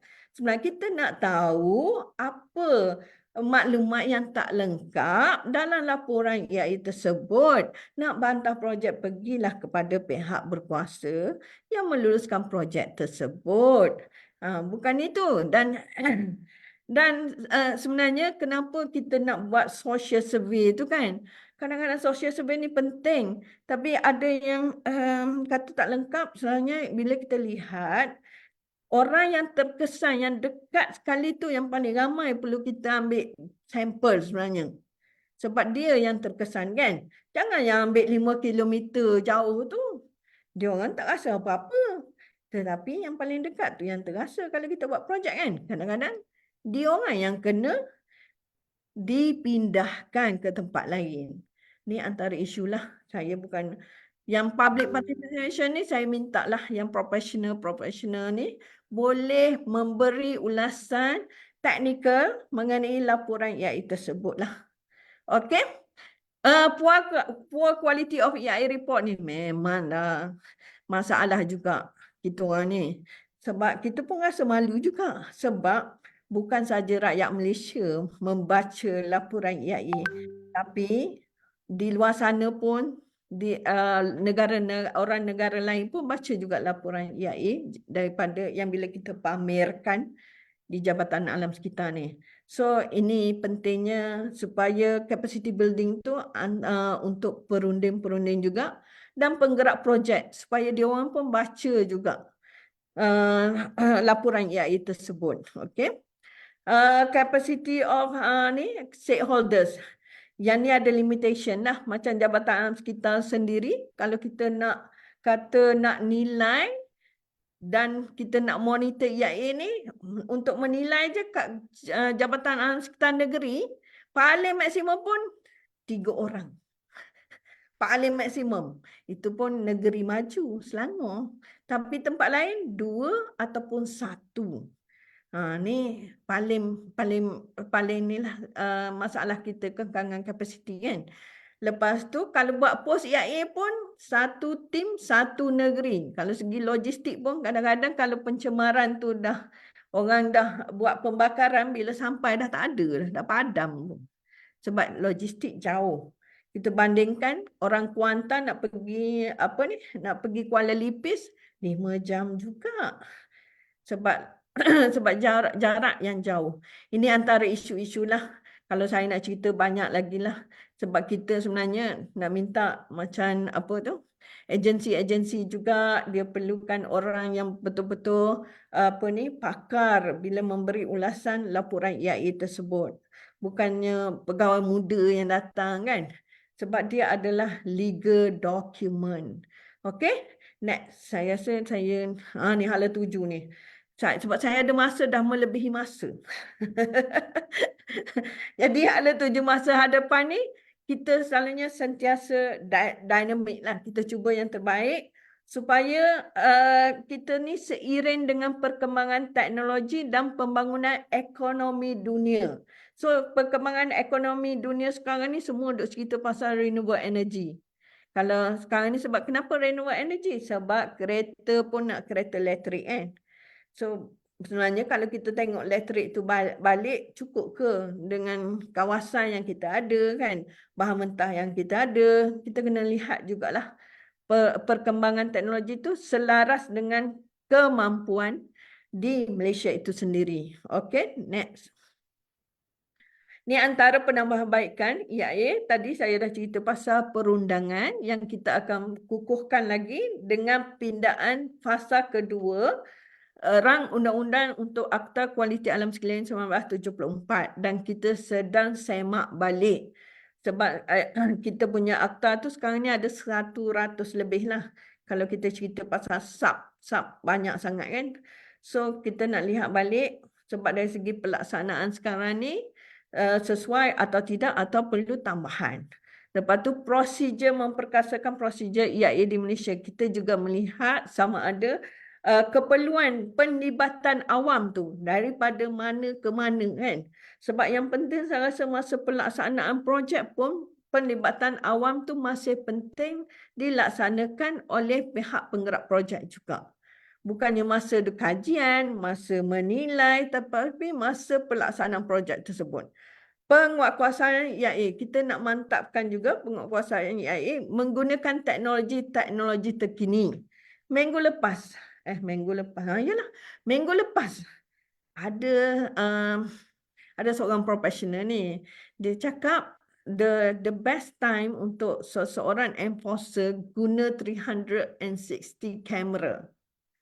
Bawa pergi tapak, masa kita kat tapak tu mungkin kita tak banyak masa untuk melihat keseluruhan.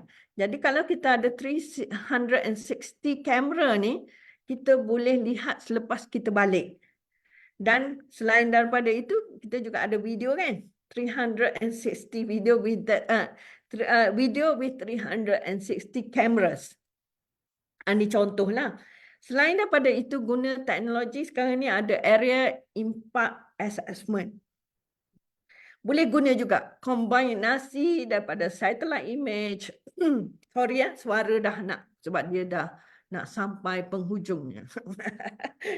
So, dari segi tersebut, kita just juga memainkan, kita guna drone. Lepas tu saya tanya pasal scuba. Sebab scuba ni ada limitasi juga. Kalau kita pergi Selat Johor, ada banyak sangat buaya. Jadi keselamatan. Sebab saya pun melihat kepada ROV. Sorry. Kejap ya, saya minum air kejap.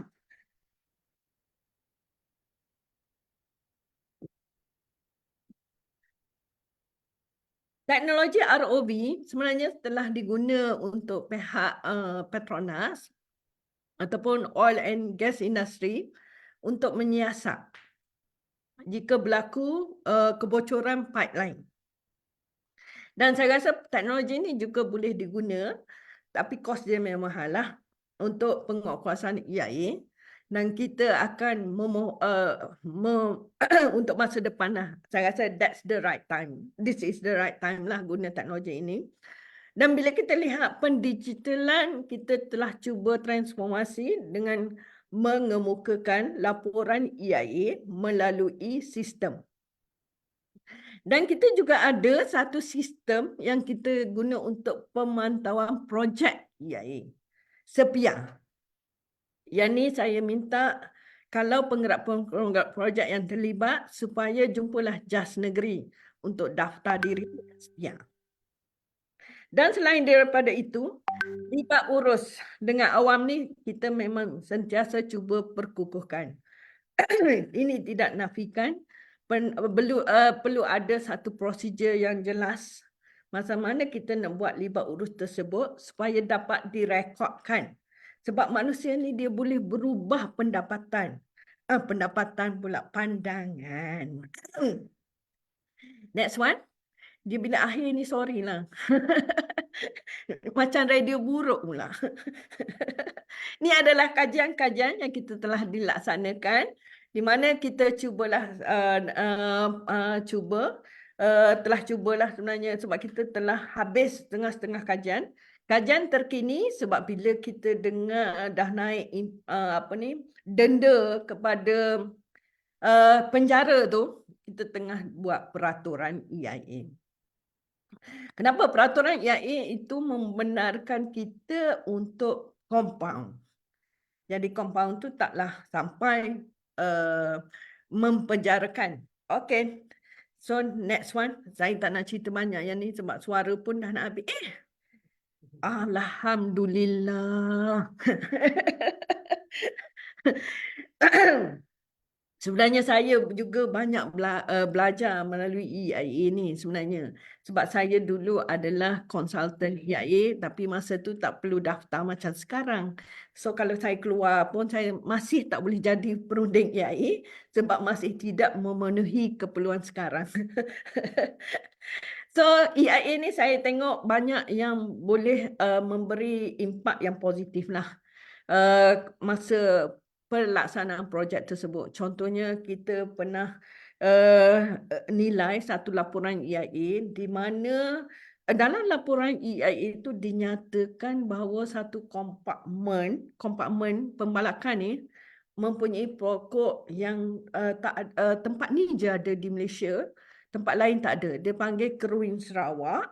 So kita minta dia review balik, sediakan balik laporan EIA dan mengekalkan kawasan tersebut.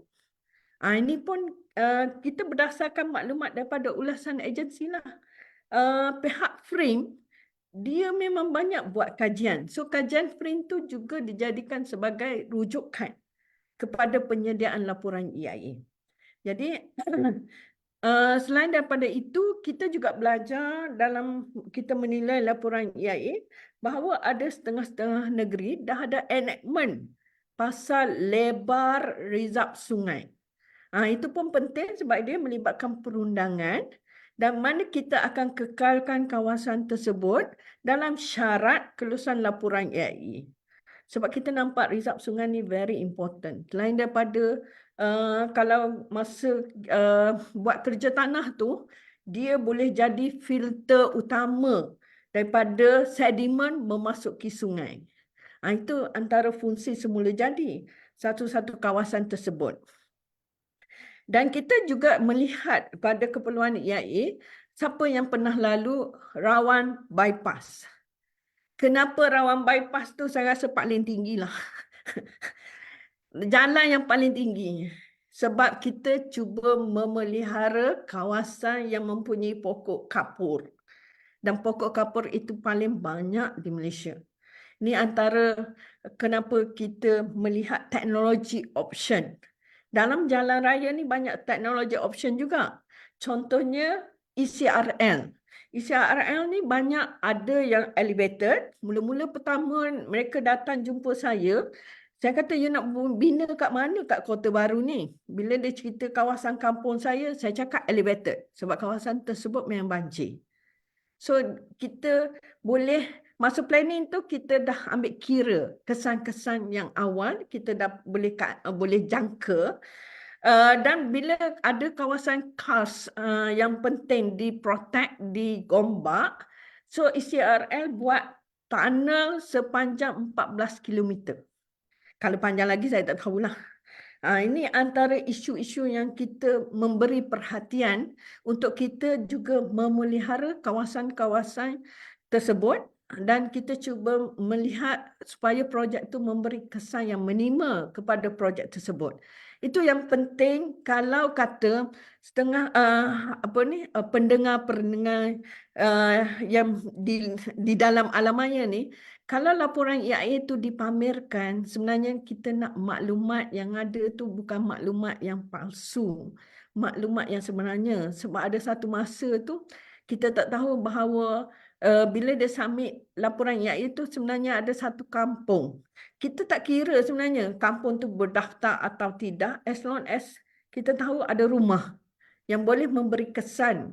Sebab kadang-kadang ada orang dia tak daftar dengan penghulu kan. Tapi benda tu akan memberi implikasi. So dia adalah laporan yang menyeluruh. Saya sebenarnya banyak benda yang saya belajar dari segi teknologi semasa, daripada jenis-jenis projek semasa melalui laporan EIA tersebut. Sebab itulah otak saya pun perlu diberi makanan untuk mengingati apa-apa yang saya baca. Supaya saya tak mereng lah kot. Itu sajalah. Saya minta maaf lah kalau saya tak ambil masa Dr. Hidayah. Sorry Dr. Hidayah. Jadi hari sekali untuk kita sama-sama bertanggungjawab dalam memelihara alam sekitar untuk memastikan pembangunan dilaksanakan secara lestari di Malaysia. Assalamualaikum warahmatullahi wabarakatuh. Waalaikumsalam warahmatullahi wabarakatuh. Terima kasih banyak Puan Rimah, pengarah bahagian penilaian. Saya rasa Puan Rimah dah ulas panjang lebar berkaitan EIA. Mungkin tak perlu saya tokok tambah, tetapi sepatah dua saja saya nak katakan bahawa di awal mukadimah pun Puan Rimah menyatakan dua perkara utama, iaitu komitmen generasi akan datang. Dia nak pencen, garah kita nak pencen, dia fikir generasi akan datang. Kalau dia tak ada, nanti siapa pula nak buat kerja dia tu. Dia risau tentang EIA. Okey? Yang paling mustahak EIA ada satu kajian, just bukan meluluskan projek. EIA lama dah, 1975, bukan baru. Mungkin ada setengah kita yang baru nak tahu. Itu soalan pokoknya. Jadi kita dah mendengar apa itu EIA dan kita nak dengar pula dari segi penguatkuasaan EIA. Tanpa melengahkan masa, saya seterusnya mempersilakan Dr. Siti Nur Hidayah untuk pengurusan ilmu pada pagi ini yang dengan tajuk penguasaan pilihan kesan kepada alam sekeliling. Dipersilakan Doktor. Terima kasih kepada Tuan Moderator. Bismillahirrahmanirrahim. Rabbi shrah li sadri wa yassir li amri wa hlul 'uqdatam min lisani yafqahu qawli. Assalamualaikum dan salam sejahtera diucapkan kepada tuan-tuan dan puan-puan yang mengikuti bicara kita pada pagi ini. Dan alhamdulillah saya diberi peluang untuk bersama-sama berkongsi berkenaan dengan tajuk yang diberikan pada saya pada hari ini, iaitu berkenaan dengan penguatkuasaan penilaian kesan kepada alam sekeliling EIA. Okey, saya juga bersyukurlah pada pagi ini saya digandingkan dengan idola saya, Puan Rahimah ya. Dan banyak sebenarnya Puan Rahimah ni juga adalah merupakan pakar rujuk bagi kami lah di state, dan banyak juga ilmu yang saya belum habis teroka lagi bersama dengan Puan Rahimah. Dan saya harap dapatlah menimba ilmu bersama Puan Rahimah sebelum beliau pencen. Okey.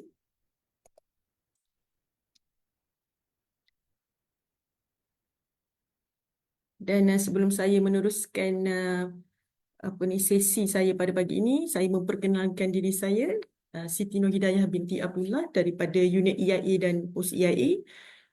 di Jabatan Alam Sekitar Negeri Sembilan. Dan tajuk saya pada pagi ini saya akan fokus kepada penguatkuasaan penilaian EIA. Next. Baiklah, saya juga akan memberikan ataupun berkongsi berkenaan dengan yang pertama, agenda saya berkenaan dengan pengenalan prosedur EIA di Malaysia. Saya akan kupas sedikit yang related kepada EMP ataupun Environmental Management Plan. Dan keduanya adalah kepada penguatkuasaan EIA itu sendiri. Dan ketiganya adalah kesimpulan. Next. Okey. Berkenaan dengan tajuk pertama yang akan saya bentangkan mengenai pengenalan prosedur EIA di Malaysia, yang mana saya akan fokus kepada Environmental Management Plan. Okey. Merujuk kepada pembentangan panel kita yang pertama tadi, Puan Rima, beliau banyak menceritakan ataupun berkongsi berkenaan dengan perundangan ataupun polisi-polisi yang terlibat di Jabatan Alam Sekitar, yang mana yang terlibat di Malaysia berkenaan dengan prosedur untuk menilai laporan EIA itu sendiri. Okey, pada peringkat ni seperti mana yang Puan Rima dah sebut tadi, terdapat 3 peringkat utama, yang mana saya akan fokuskan kepada peringkat yang ketiga, iaitu di peringkat penguatkuasaan laporan EIA itu sendiri. Alright. Sebelum penguatkuasaan itu dijalankan, kami di Jabatan Alam Sekitar Negeri akan memastikan penggerak projek tersebut menghantar Environmental Management Plan untuk diluluskan terlebih dahulu sebelum sebarang kerja tanah dijalankan. Di sini saya ingin tekankanlah bahawa setelah laporan EIA tersebut diluluskan, tidak semestinya projek itu boleh terus dijalankan kerja tanah. Sebelum tu perlu mendapat kelulusan EMP dulu daripada Jabatan Alam Sekitar Negeri berkenaan sebelum sebarang kerja tanah dijalankan. Itu yang saya nak tekankan di sini. Okey. Yang mana juga EMP itu adalah di peringkat ketiga. Okey. Alright, next. Okey, di manakah sebenarnya keberadaan EMP itu sendiri? Okey, kalau kita lihat di sini, EIA format ini bermula dengan chapter 1 dan seterusnya sehingga ke chapter 9 adanya berkenaan dengan panduan ataupun kita panggil bagaimana tata cara untuk menyediakan laporan EMP itu sendiri di dalam chapter 9. Di dalam Environmental Guidelines in Malaysia. Yang mana-mana tuan-tuan dan perempuan yang tidak pernah melihat Environmental Guidelines in Malaysia tu, seperti mana yang tadi Puan Rahimah dah maklumkan, boleh download di laman web Jabatan Alam Sekitar. Baiklah, apa itu yang dikatakan sebagai EMP? Okay? Ataupun Pelan Pengurusan Alam Sekitar ni sebenarnya dia adalah satu laporan yang disubmit kepada Jabatan Alam Sekitar Negeri, yang mana di dalam laporan tersebut kita akan melihat apakah langkah-langkah mitigasi yang dijalankan bagi projek tersebut. Kerana seperti mana kita tahu, setiap projek mempunyai keunikan dia. Okey. So berkemungkinan langkah-langkah mitigasi bagi projek A tak sama dengan projek B. So di situ kita perlu melihat kepada jenis projek yang akan dijalankan ataupun konsep projek tersebut. Baik, okey.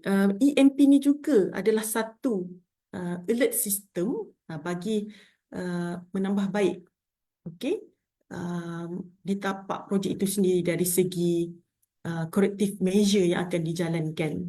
Dan juga EMP ini juga adalah satu langkah kawalan yang dinyatakan oleh penggerak projek ataupun ikrar oleh penggerak projek bagi memastikan pematuhan yang berterusan terhadap syarat-syarat EIA yang telah dikeluarkan. Okey. Next. Baiklah, seperti mana tadi kita dapat tahu, banyak sebenarnya guidelines bagi projek-projek EIA di Malaysia yang mana yang tertakluk di bawah perintah EIA 2015. Inilah contoh-contoh guidelines yang ada yang boleh penggerak projek ataupun konsultan rujuk. Okay? Yang mana setiap guidelines ni kalau kita lihat ada terdapatnya environmental management plan di dalam guideline tersebut dan bagaimana untuk penyediaan laporan EMP tersebut untuk diluluskan ataupun untuk pertimbangan Jabatan Alam Sekitar Negeri. Kalau kita tengok di sini daripada tahun 2016 hingga 2017 banyak guidelines yang kita boleh rujuk. Dan juga adanya guidelines, contohnya guidelines for development in slope and hill areas, guidelines for development in national and state parks dan sebagainya. Dan ada juga guidelines bagi bagaimana untuk menyediakan laporan LDP to N2.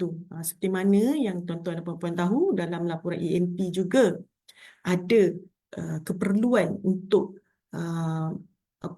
pelaporan ataupun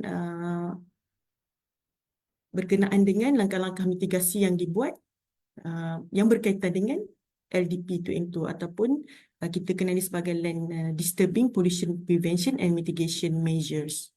Okay, next. Ini juga berkaitan dengan guidelines-guidelines yang kita ada. Saya tunjukkan secara terperinci lah bagi tuan-tuan dan perempuan yang tidak pernah melihat guidelines kita. Dan untuk industri juga kita ada, contohnya petrochemical industries, juga quarry and mining, radioactive materials and radioactive waste, dan juga guidelines for development of ports. Okay, next. Ini juga guidelines kita. Untuk chemical plant pun ada juga, cement industry dan sebagainya lah yang berkaitan. Banyak guidelines ni boleh download di laman web kami. Okay, next. Ini juga ada untuk projek-projek. Okay, so yang ini berkaitan dengan EIA guidelines tadi yang banyak-banyak yang saya dah paparkan tadi. Okey, kita ambil satu daripada guidelines yang ada, iaitu guidelines waste treatment and disposal solid waste.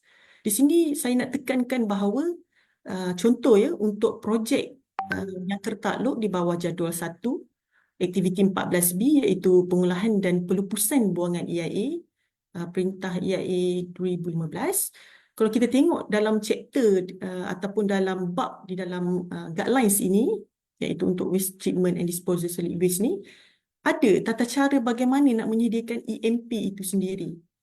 Seperti mana yang saya maklumkan tadi, setiap projek mempunyai keunikannya tersendiri bagaimana untuk mengawal pencemaran yang keluar daripada situ. Okay, di sini kita lihat guidelines ini menekankan bahawa keperluan monitoring of water quality yang dijalankan oleh penggerak projek perlu dinyatakan dalam pelaporan EMP tersebut. Dan juga monitoring of TSS and turbidity perlu diberi jelaskan dalam laporan tersebut. Dan di samping itu, seperti mana yang kita tahu, waste treatment and disposal of solid waste ni dia akan menghasilkan leachate. Leachate ataupun air larut desak yang mana perlu kawalan yang terperinci untuk dijalankan di tapak projek tersebut. So benda yang penting-penting ni dinyatakan dalam guideline tersebut. Dan di samping tu, in situ monitoring of TSS and turbidity after rain event memang dinyatakan juga di dalam pelaporan EMP.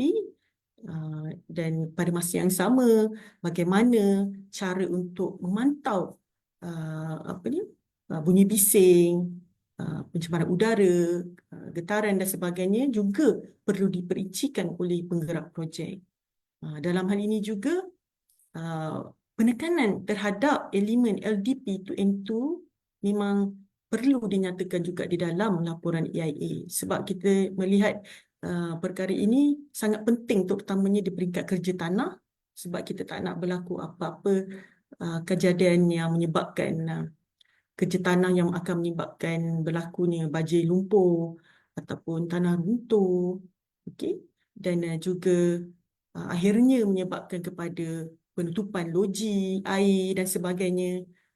So dalam peringkat EMP ni memang kita sangat tekankan supaya elemen-elemen kawalan pencemaran tersebut dinyatakan dengan jelas.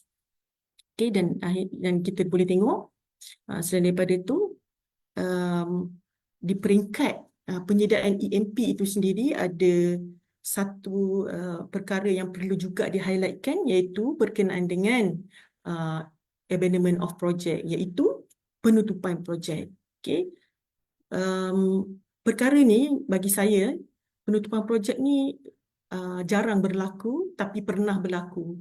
Dan sekiranya berlaku, perkara tersebut sangatlah penting untuk diambil kira, kerana saya pernah jumpa satu kes yang mana penutupan loji petrokimia,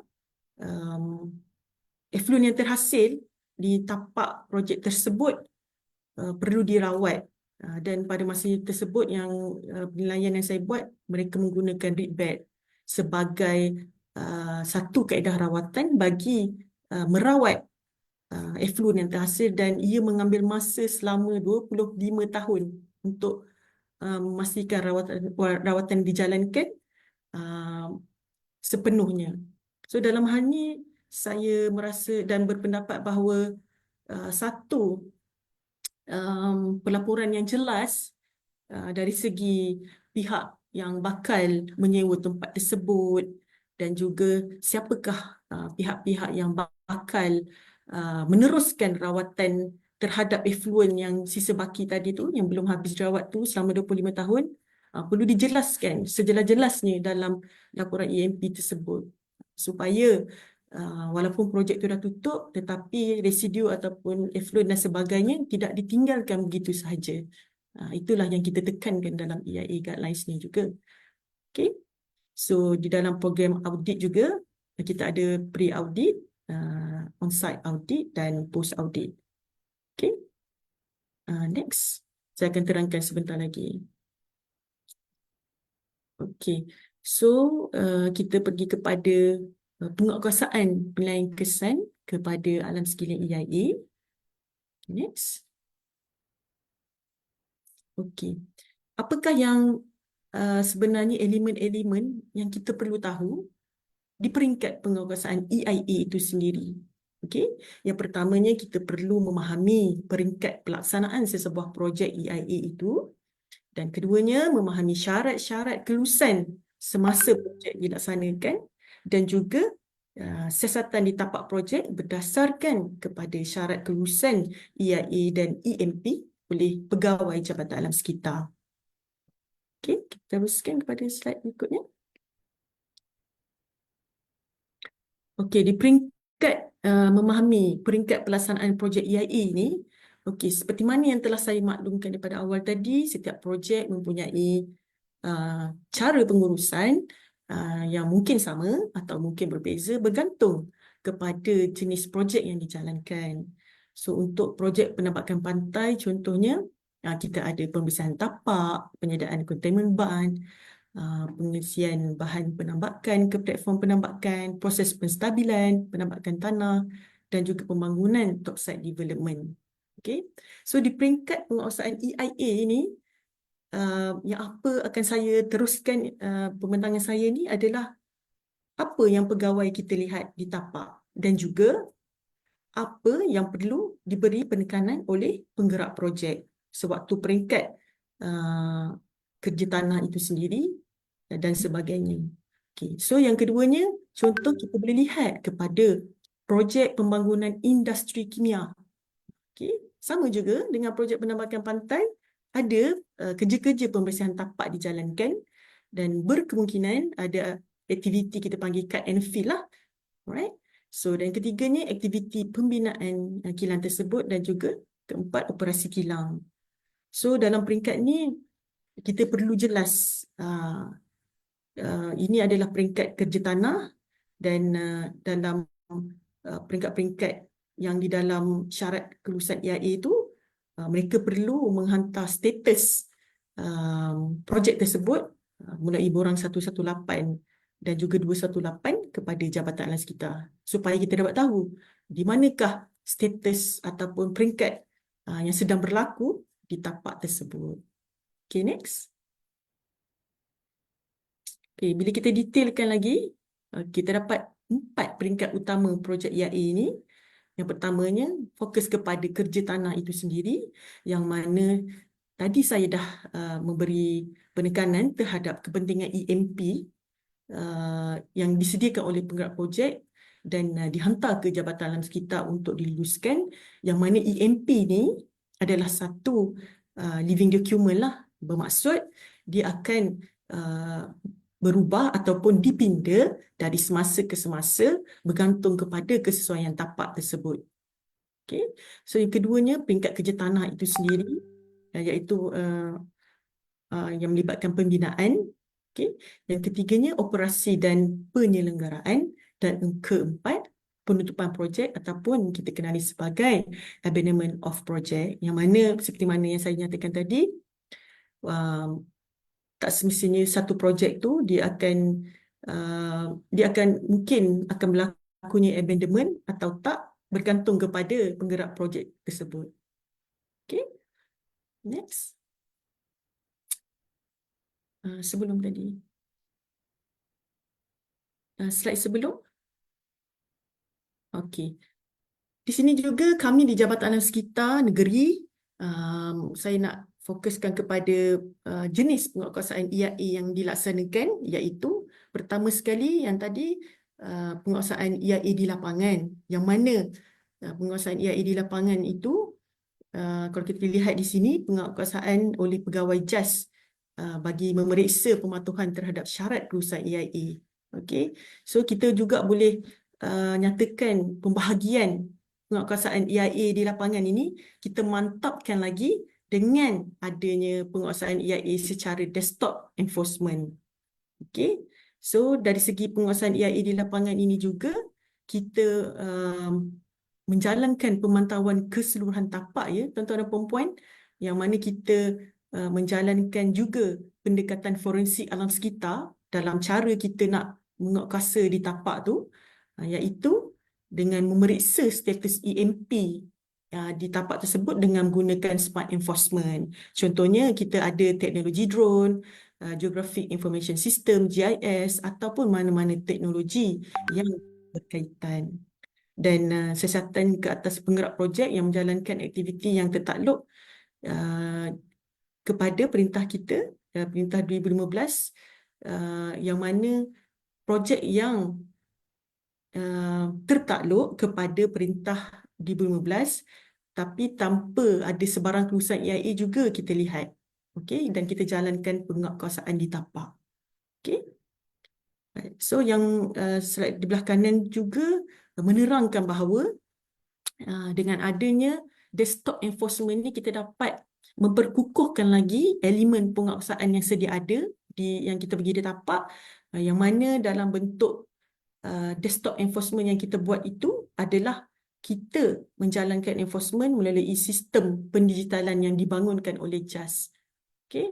Yang mana laporan-laporan yang dikemukakan kepada Jabatan Alam Sekitar perlu dihantar kepada kami mengikut frekuensi yang telah ditetapkan seperti yang dinyatakan dalam laporan syarat-syarat kelulusan EIA. Dan juga contoh-contoh laporan adalah seperti Environmental Monitoring Report, EMR, dan juga perlunya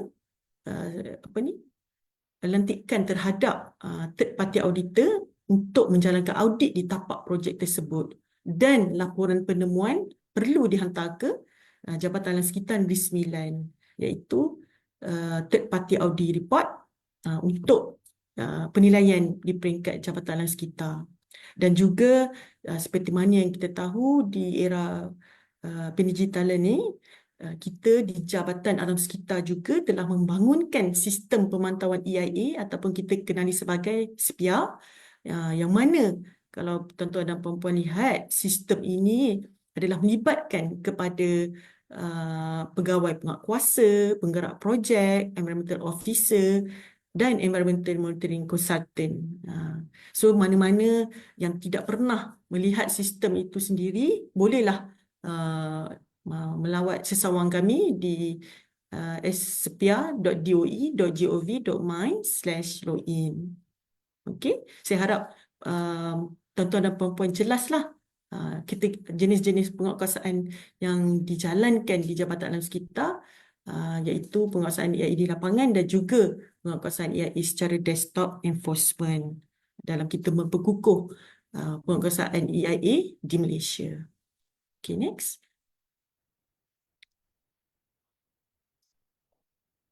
Next slide.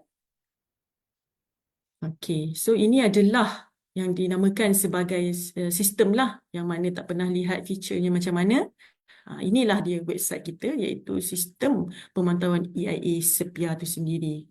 Okay, so di dalam sistem ni, tuan-tuan dan perempuan sekiranya ada apa-apa pertanyaan boleh menghubungi pentadbir sistem Sepia itu, iaitu admin.sepia@doe.gov.my. Okay, okay, next. Okay, di peringkat penguasaan laporan EIA itu sendiri, kita sangat menekankan elemen in situ, yang mana pegawai-pegawai di Jabatan Alam Sekitar juga menjalankan enforcement dengan cara menilai terhadap keadaan tapak itu sendiri, keadaan tapak semasa, dengan menjalankan in situ sampling untuk mengetahui contohnya bacaan TSS, pH atau sebagainya. Dan juga dari peringkat penguatkuasaan sendiri, kami juga perlu tahu bagaimana nak membaca laporan-laporan yang dikemukakan. Contohnya pelan-pelan LDP2N2 itu sendiri, dan di samping tu kita perlu tahu bagaimana langkah kawalan terbaik yang perlu dijalankan di tapak. Dengan itu saya rasa di peringkat Jabatan Alam Sekitar Negeri ni, elemen kompetensi itu sangat penting untuk ditekankan.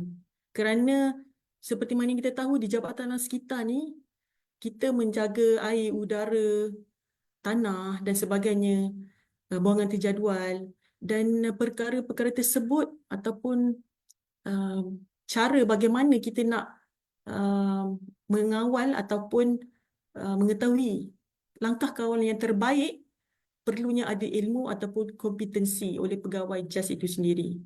Dan dalam masa yang sama, tentulah penggarap projek juga perlu melantik computer person ataupun environmental officer bagi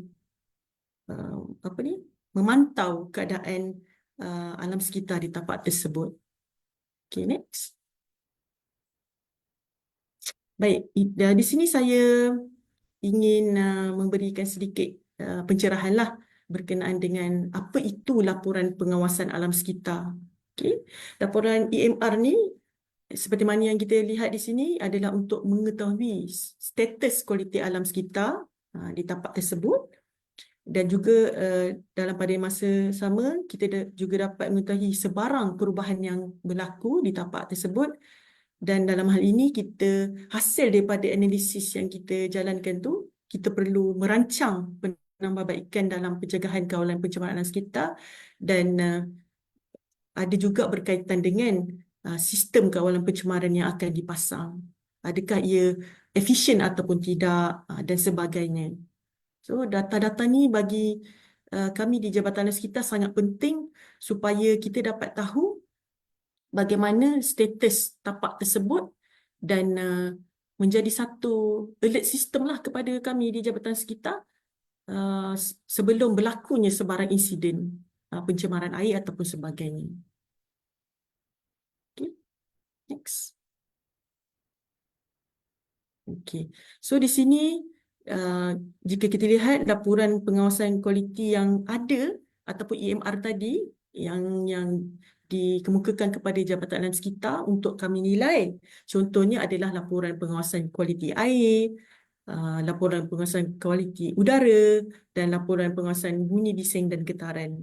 Yang mana pelaporan ini ataupun pengawasan yang dibuat terhadap kualiti-kualiti yang dinyatakan ini dibuat mengikut frekuensi yang ditetapkan dan dihantar ke Jabatan Alam Sekitar setiap 3 bulan sekali. Okay? Seperti mana yang tuan-tuan dan puan-puan maklum, penyediaan laporan EMR ini adalah tugas jurunding alam sekitar dan environmental officer perlu memastikan laporan tersebut disediakan sebagaimana yang telah dinyatakan dalam syarat pengurusan EIA itu sendiri. Okey. Bermakna kepentingan kewujudan seorang EO tu telah dinyatakan dalam syarat pengurusan EIA dan adalah menjadi kewajipan kepada penggerak projek untuk melantik EO bagi penyediaan laporan-laporan yang berkaitan ini. Okey. Okay, next. Okay, so di dalam LDP 2N2 ini sendiri ataupun nama penyuhnya adalah Land Disturbing Pollution Prevention and Mitigation Measures. So apakah yang dinyatakan sebagai LDP 2N2 ni? Okay, LDP 2N2 ni di peringkat kami di Pegawai Jabatan Alam Sekitar, semasa di site kami akan melihat adakah sistem kawalan hakisan dan sedimen yang dijalankan adalah mengikuti urutan pelaksanaan projek atau tidak. Okey, ini bermaksud sewaktu EMP tersebut diteruskan, kita akan melihat kepada pelan LDP itu sendiri berkemungkinan ada 3 fasa dan semasa di site kita tengok betul tak implementasinya di tapak. Adakah dijalankan mengikut 3 fasa atau tidak. So elemen-elemen tersebut yang kita akan perhalusi. Dan kita tidak membenarkan tapak ataupun tanah itu, tapak cadangan projek itu dibuka secara serentak 3 fasa sebab ia akan menyebabkan kesan hakisan yang tinggi dan memberi implikasi yang negatif kepada tapak tersebut dan berkemungkinan boleh menyebabkan pencemaran air, hakisan tanah dan sebagainya. Okay, so melalui pelindungan dengan menggabungkan amalan pengurusan terbaik. Okay. Berkenaan dengan amalan pengurusan terbaik ini sendiri, tuan-tuan dan puan-puan boleh rujuk kepada guidelines yang LDP 2N2 terbitan Jabatan Alam Sekitar tadi 2017. So kita ada menyenaraikan jenis-jenis LDP 2N2 yang tuan-tuan dan puan-puan boleh rujuk. Okay.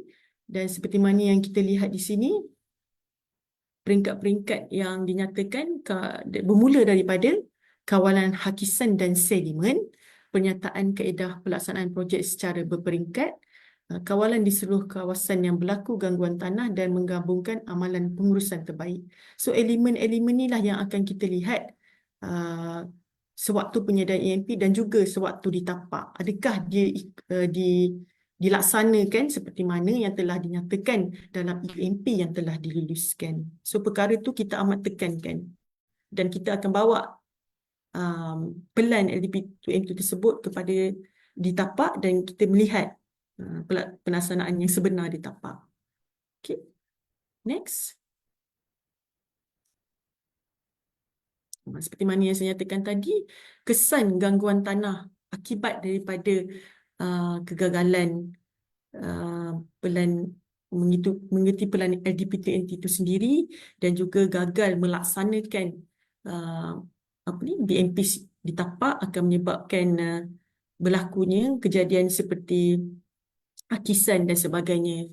Okay? Dan seperti mana kita tahu tapak projek yang melibatkan pembersihan tumbuhan, pengeluaran biomas dan pokok, dia akan menyebabkan struktur-struktur tanah tu menjadi lemah. So dalam hal ni keperluan untuk pemasangan BMPs tu sangat penting untuk diberi perhatian oleh penggerak projek. Okay, next. Okay, so elemen penting dalam LDP 2N2 ini, kalau boleh saya nyatakan di sini terbahagi kepada 2, iaitu non-structural BMPs dan juga structural BMPs, yang mana non-structural BMPs ni adalah pendekatan kawalan hakisan tanah dan kelodakan tidak berstruktur yang bersifat pencegahan. Okay. Ia juga dikenali sebagai pollution prevention lah. Dan juga yang keduanya structural BMPs. Okay. Base management practice tadi, pendekatan kawalan hakisan tanah dan kelodakan berstruktur yang bersifat kawalan struktur menggunakan teknologi dan reka bentuk kejuruteraan. Okay. Ini bermakna apa-apa saja kawalan hakisan tanah yang bersifat yang memerlukan desain dan sebagainya, itu adalah dinamakan sebagai structural BMPs. Okay. Okay, next. So daripada sini kita dapat lihat kesan gangguan tanah itu sendiri, akibat kegagalan BMPs yang kita nampak di sini, pencemaran sungai yang berlaku. Dan kalau kita lihat di belah kiri atas ni, kita tengok apa ni, cerun-cerun itu tidak distabilkan dengan sempurna dan menyebabkan berlakunya hakisan dan partikel-partikel tanah tu akan, bila berlakunya hujan, akan turun dan mencemarkan sungai-sungai yang berdekatan. So kes-kes macam inilah kita nak elakkan daripada berlakunya di tapak projek, terutamanya di peringkat kerja tanah. Okay.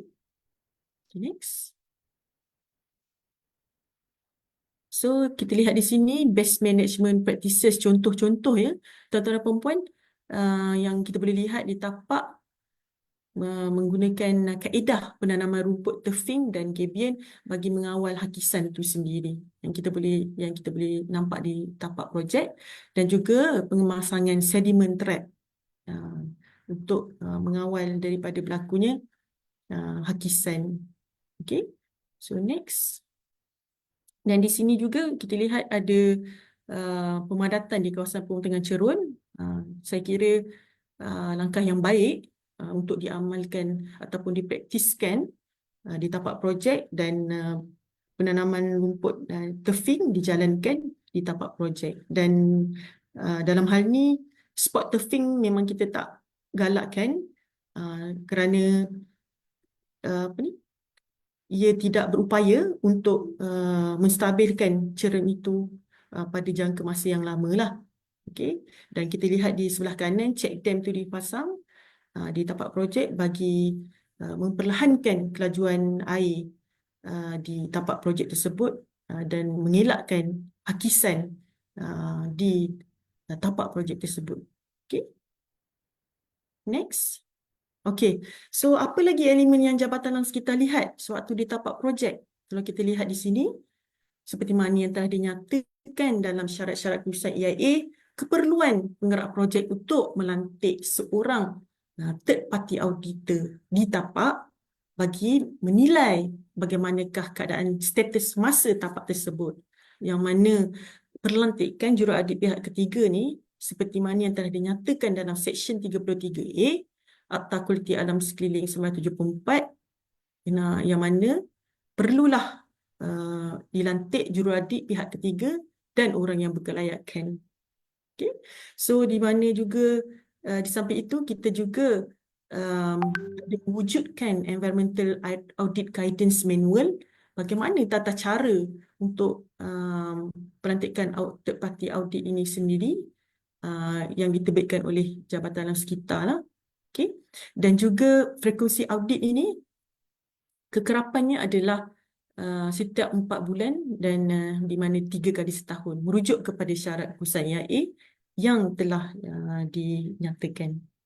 Okay.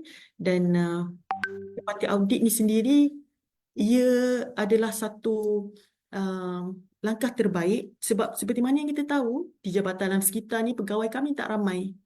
Okay. Di seluruh Malaysia pun kita hanya ada lebih kurang 1,000 lebih, dan pada pandangan saya adanya auditor ni, third-party auditor ni, dia akan membantu kami dalam mengawal pencemaran itu sendiri. Dan kami juga di Jabatan Alam Sekitar, saya rasa bukan daripada Jabatan Alam Sekitar Negeri Sembilan saja, saya pasti di CAS negeri lain juga amat berharap agar auditor yang telah dilantik ini menjalankan tugas dengan baik. Dan seperti mana yang kita tahu, memang third party auditor ni adalah kosnya adalah dibayar oleh penggerak projek. Walau bagaimanapun hendaklah seorang auditor tu hendaklah pastikan penilaian ataupun pelaporan yang dibuat kepada Jabatan Alam Sekitar itu telus. Kerana kita ni masing-masing merupakan Khalifah Allah yang telah dilantik untuk menjaga alam sekitar, dan walau apa cara sekalipun kita perlu melaporkan apa-apa penemuan yang jelas dan betul sewaktu ditapak kepada Jabatan Alam Sekitar bagi memastikan kelestarian alam sekitar yang berpanjangan. Dan third party auditor ni juga merupakan mata-mata lah bagi kami dan sangat membantu kami dalam bukan saja menjalankan penguatkuasaan, dan juga third party auditor ni juga membantu kami dalam sekiranya kami tak dapat menjalankan enforcement pada hari-hari yang tertentu, dan third party auditor ni dapat membantu kami menyatakan status tapak semasa dan memberikan gambaran sebenar juga di tapak tersebut. Okay, next. Okay, so kita sampai kepada kesimpulan. Okay, next. So, seperti mana yang saya dah kupas tadi, di Jabatan Alam Sekitar, kita adalah salah satu jabatan juga yang menuju ke era pendigitalan, yang mana di Jabatan Alam Sekitar kita mengenengahkan juga pendekatan forensik alam sekitar melalui smart enforcement, iaitu teknologi drone, GIS ataupun mana-mana teknologi yang berkaitan lah yang kita jalankan sewaktu menjalankan pengurusan AIA. Yang mana seperti mana yang kita tahu di Jabatan Alam Sekitar ni, contohnya teknologi GIS ni sangat penting bagi membantu pihak kami dalam menjalankan ataupun membuat satu pemodelan alam sekitar bagi menilai risiko hakisan tanah yang berlaku di tapak, dan juga analisis impak hakisan tanah itu sendiri. Dan output pemodelan daripada GIS ni juga saya kira sangat penting supaya kita dapat tengok bentuk image peta yang terhasil yang memberikan penerangan berkenaan dengan lokasi-lokasi yang terbabit dengan hakisan atau sebagainya.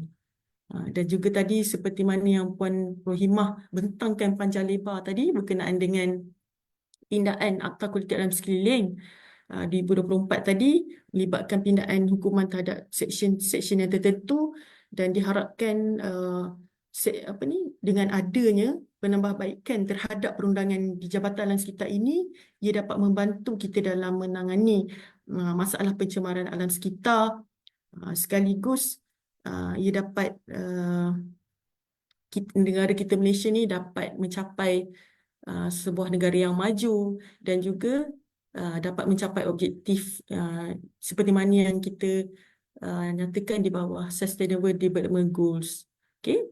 Dan di samping itu, kami di Jabatan Alam Sekitar juga, seperti mana yang tadi Puan Rohimah ada tekankan tadi berkaitan dengan elemen kompetensi. Di Jabatan Alam Sekitar, kami juga perlu melengkapkan diri dengan bidang-bidang kompetensi yang berkaitan. Sebab di Jabatan Alam Sekitar banyak perkara-perkara yang melibatkan pemahaman terhadap teknologi, proses, dan juga industri-industri juga mempunyai keunikan ataupun cara pengurusan alam sekitar yang berbeza bergantung kepada konsep projek. So dalam hal ini di Jabatan Alam Sekitar, kami juga perlu melengkapkan diri dengan menyertai kompetensi khusus-khusus yang sebagainya di Institut Alam Sekitar IMAS. Dan di samping itu, untuk perunding juga dan juga EO, Environmental Officer, keperluan ataupun kepentingan bagi seseorang EO tersebut untuk melengkapkan diri sebagai seorang EO yang mana perlu mengetahui berkenaan dengan aspek perundangan ataupun kompetensi berkaitan buangan terjadual, hakisan dan sebagainya. Sebab kompetensi ini akan membantu tuan-tuan dan puan-puan dan diri saya juga sendiri sewaktu di lapangan nanti. So, dan saya berharap segala apa yang dijalankan oleh Jabatan Alam Sekitar pada waktu ini dan juga elemen-elemen yang kita dah ketengahkan sekarang seperti era pendigitalan dan sebagainya dapat membantu dalam kita menguatkuasakan syarat-syarat IAE yang telah diberikan kepada penggerak projek. Dan saya kira elemen-elemen yang penting ini juga dapat membantu kami pegawai di Jabatan Sekitar untuk maju ke hadapan.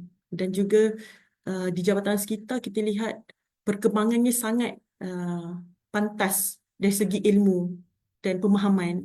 So dalam hal ni perkara tersebut perlu dititik beratkanlah dengan sempurna. Okay, next. Okey, saya kira itu saja daripada pembentangan saya pada kali ini, dan saya sudahi dengan wabillahi taufiq wal hidayah. Wassalamualaikum warahmatullahi wabarakatuh. Waalaikumsalam warahmatullahi taala wabarakatuh. Terima kasih kepada Dr. Siti Nur Hidayah atas kupasan beliau berhubung dengan penguasaan EIA. Kita tahu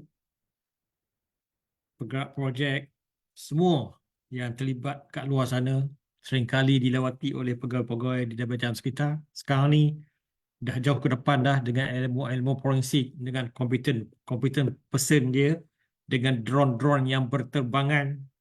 Apa yang nak disampaikan, alam sekitar ni tidak tidur. Alam sekitar ni sentiasa berperanan untuk menguatkuasakan Akta Kualiti Alam Sekeliling. Dan insya-Allah kita akan pastikan bahawa bumi kita ini sentiasa terpelihara. Jadi untuk makluman tuan-tuan dan puan-puan semua, kepada mereka yang masih berhajat untuk bertanya, silalah. Masih ada masa untuk typekan sesuatu di ruang Q&A supaya kita sampaikan kepada panel-panel kita untuk menjawab. Jadi untuk itu saya ingatkan juga kepada semua yang hadir di sini, oleh kerana webinar kita pada kali ini special sikit, kita berikan CPD Awards kepada semua kompeten kita. Pastikan anda mendaftar dengan ejaan nama yang betul supaya nanti iset yang kita keluarkan nanti tidak ada. Kadang-kadang kita dah hantar, kita dapat maklum balas, typo error, nama error. Jadi typekan betul-betul nama dan sebagainya yang diperlukan dalam link yang diberikan tu. Okey. Jadi kita teruskan kepada soalan jawab Q&A kita. Mungkin ramai yang dah begitu faham ataupun dah biasa dengan kita punya topik hari ini dan tak banyak soalan yang kita dapat. Mungkin ada baru nak type.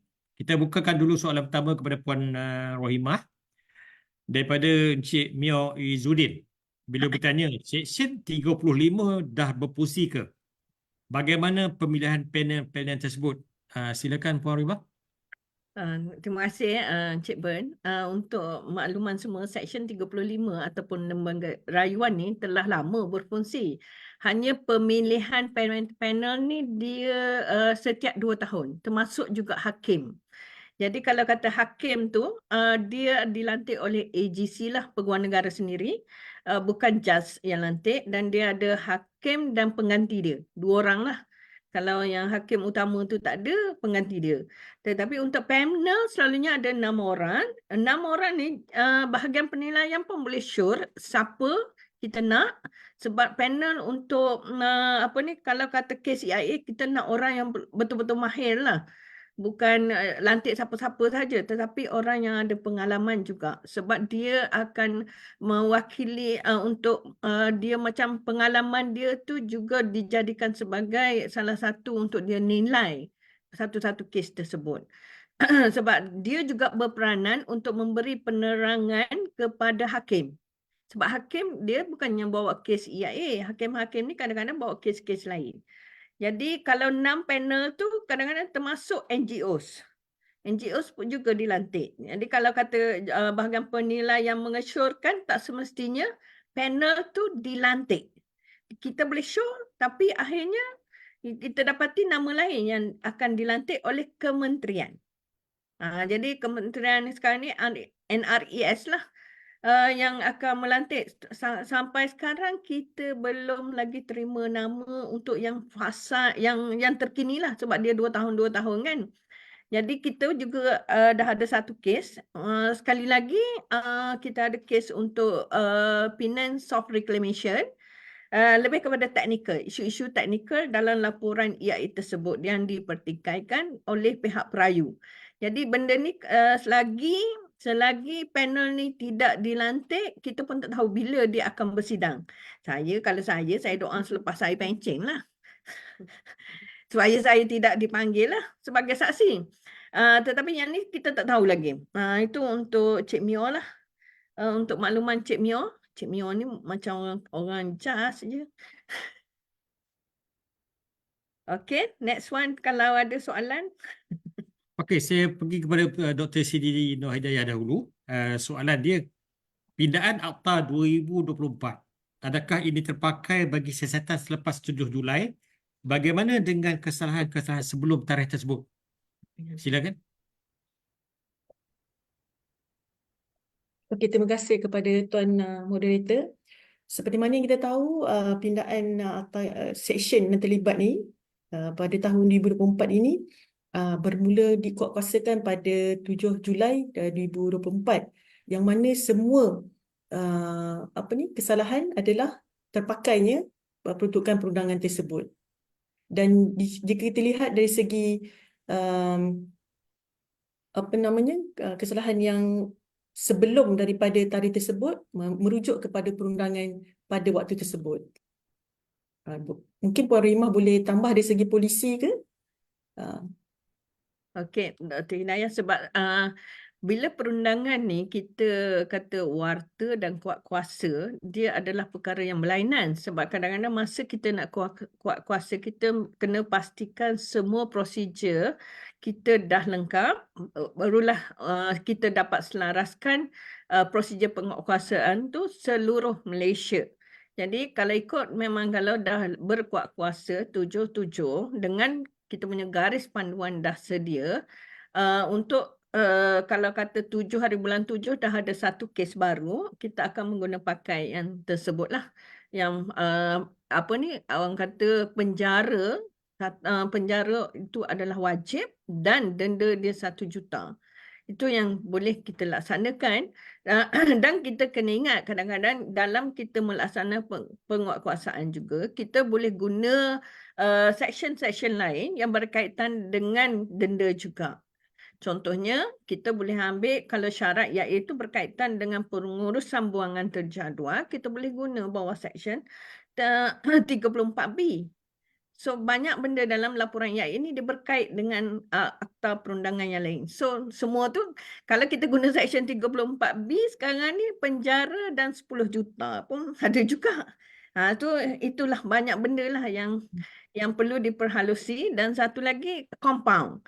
Compound pun kita boleh ambil juga untuk kes-kes EIA ni. Kalau kita nak ambil bawah pengurusan buangan terjadual, sebab dia compound pun dia ada maksimum dia, ada minimum dia. Perkara-perkara ini yang perlu diperhalusi jugalah dan kita mengambil tindakan yang mana yang betul, yang tepat masa tersebut. Mungkin kalau pencemaran tu tak ketara, kita boleh ambil bawah notis dulu untuk dia buat remedy dan comply dengan kita punya ni. Ataupun kita terus kepada compound yang baru. Itu antara perkara-perkara yang dalam garis panduan tu mesti jelas yang mana yang perlu dilaksanakan. Sebab kita takut ada juga pegawai kita dah berdendam dengan mana-mana penggerak projek ni, terus dia ambil tindakan mahkamah. Sebab dia sebenarnya bukanlah kita ni terus ganas, tapi kita kena ada budi bicara jugalah, melihat kepada impak persekitaran tersebut. Okey, saya rasa itu je lah daripada saya. Baik, Puan Rimah dan Doktor. Untuk makluman ahli panel, sekarang ni saya perhatikan ada banyak soalan dah masuk. Jadi kita nak cuba jawab sebelum kita selesaikan dijangka pada jam 12.30 nanti, lebih kurang ada 20 minit lagi. Jadi memandangkan soalan ni banyak, jadi saya perhatian kepada panel supaya jawab tu saya minta kerjasama ringkas dan padat supaya kita boleh pergi ke soalan seterusnya. Jadi supaya semua yang bertanya tu akan kita cuba jawab. Jadi kepada Puan Rohimah, sedikit soalan daripada Nur Azlina. Kalau EEZ, macam mana EIA-nya? Maksudnya terpakai ke tidak EIA itu di EEZ? Silakan Puan Rohimah. Okey, untuk makluman semua, sebenarnya Akta Kualiti Alam Sekeliling 1974 dia hanya terpakai dalam kawasan 3 nautical miles daripada pesisiran pantai. Jadi kalau dah masuk EEZ tu, ia terpakai di bawah jawatan kuasa EEZ sendiri. Salah satu dia punya syarat untuk meluluskan satu projek. Jadi nak tak nak memang Jabatan Alam Sekitar juga menilai laporan EIA tersebut dan kita akan mengesyorkan kepada jawatankuasa EEZ. Dari segi penguatkuasaan juga ia dilakukan oleh jawatankuasa EEZ yang terdiri daripada pelbagai agensi. Okey. Okey, Puan Rohimah, ada soalan daripada Encik Eng Tiong Sing. Soalannya, panjang sikit saya bacakan dulu. Sukacita sekiranya saya dapat memohon jasa baik Puan Rohimah untuk memberikan sedikit perhatian kepada surat serta syarat-syarat perusahaan EIA memandangkan syarat-syarat berkenaan akan menjadi perkara utama yang perlu dipatuhi. Seandainya dapat, saya ingin mohon jasa baik Puan Rohimah untuk memberi bimbingan yang lebih mengenai keperluan laporan-laporan yang diminta oleh agensi-agensi teknikal, misalnya HIA, TIA, GTM. Adakah laporan-laporan tersebut hanya perlu disediakan sekiranya diminta oleh agensi-agensi teknikal yang berkaitan atau di bawah arahan Jabatan Sekitar? Adakah agensi-agensi yang terlibat dalam EITRC sedia maklum atau telah dimaklumkan tentang peringkat kajian tambahan teknikal yang lebih rinci yang perlu diadakan dan dimasukkan dalam laporan EIA tersebut? Mungkin Puan Rohimah faham tu, boleh jelaskan? Faham. Sebab panjang sangat soalan daripada Mr. Tiong ni. Sebenarnya kalau kira kita peringkat awal lagi semasa terms of reference ataupun bidang rujukan tu, kita dah tanya agensi-agensi apa laporan yang sesuai untuk kalau diperlukan dalam penyediaan laporan EIA. Pada masa yang sama, pemaju juga boleh merujuk kepada garis panduan spesifik untuk aktiviti projek tersebut. Sebab dalam tu pun ada apa keperluan-keperluan daripada agensi-agensi tersebut. Dan kadang-kadang untuk contohnya HIA, dia ada garis panduan sendiri di mana keperluan, adakah itu keperluan untuk HIA ataupun hanya data-data tertentu. Sebenarnya benda tu boleh disemak dari segi keperluan tersebut. Macam JTM pun kalau tak silap saya, dia tak semua kawasan memerlukan JTM. Tetapi jika ada isu kawasan tanah tinggi dan keceronan tu memang kelas 3 ke atas. Itu keperluan JTM. So kena rujuk juga kepada garis panduan daripada yang kita dah terbitkan supaya perunding dia boleh melihat, membuat assessment awal. Dan dia boleh argue back lah. Sebab just ni kita juga melihat kepada practicality juga. Itu saja daripada saya lah. Okey, pada doktor, soalan yang sama daripada Encik Eng. Boleh saya minta tolong doktor untuk berkongsi lebih mengenai penekanan Jabatan Sekitar semasa lawatan tapak? Adakah JAS akan merujuk kepada ESCP dalam bentuk drawing untuk pelaksanaan BMPs atau LDP2M2 yang mana telah dibukakan dilulus semasa penyelidikan EMP, memandangkan kedua-dua dokumen ini tidak selalunya diberikan penekanan yang sama serta diluluskan oleh agensi yang berbeza? Silakan doktor. Terima kasih atas soalan tersebut. Untuk patuhan terhadap syarat EIA di bawah LDP2M2 itu sendiri, di Jabatan Alam Sekitar, sewaktu kami menjalankan site visit, kita akan lihat kepada kelulusan LDP2M2 dan juga ESCP dan kelulusan yang terkini. Seperti yang kita tahu, LDP2M2 ataupun ESCP ini akan berubah dari semasa ke semasa. Dan kita akan pergi ke lapangan dan kita akan semak kelulusan yang terkini sama ada daripada ESCP, JPS ataupun daripada Jabatan Alam Sekitar itu sendiri, LDP2M2. Dan dalam ini saya juga nak tekankan bahawa untuk LDP2M2 ni dan jika saya boleh nyatakan sini, perbezaan LDP2M2 dan ESCP ni adalah dari segi enforcement. Okay? LDP2M2 boleh dikuatkuasakan oleh Jabatan Alam Sekitar. Tetapi ESCP buat masa ini dari segi perundangan tidak boleh dikuatkuasakan oleh JPS. Okey, tapi bezanya kami di JAS boleh enforce LDP to N2 dan EACP masih belum boleh di-enforce. So, tapi kedua-dua laporan ataupun plan ini saling memerlukan di antara satu sama lain. Yang itu saya boleh nyatakan di sini, perbezaan EACP dan LDP to N2 itu sendiri dari segi enforcement. Okey, saya harap dapat menjawab soalan tadi. Okey, untuk doktor juga daripada Nur Syahidah Jusuf. Soalan ringkas sahaja tapi mungkin doktor lebih faham.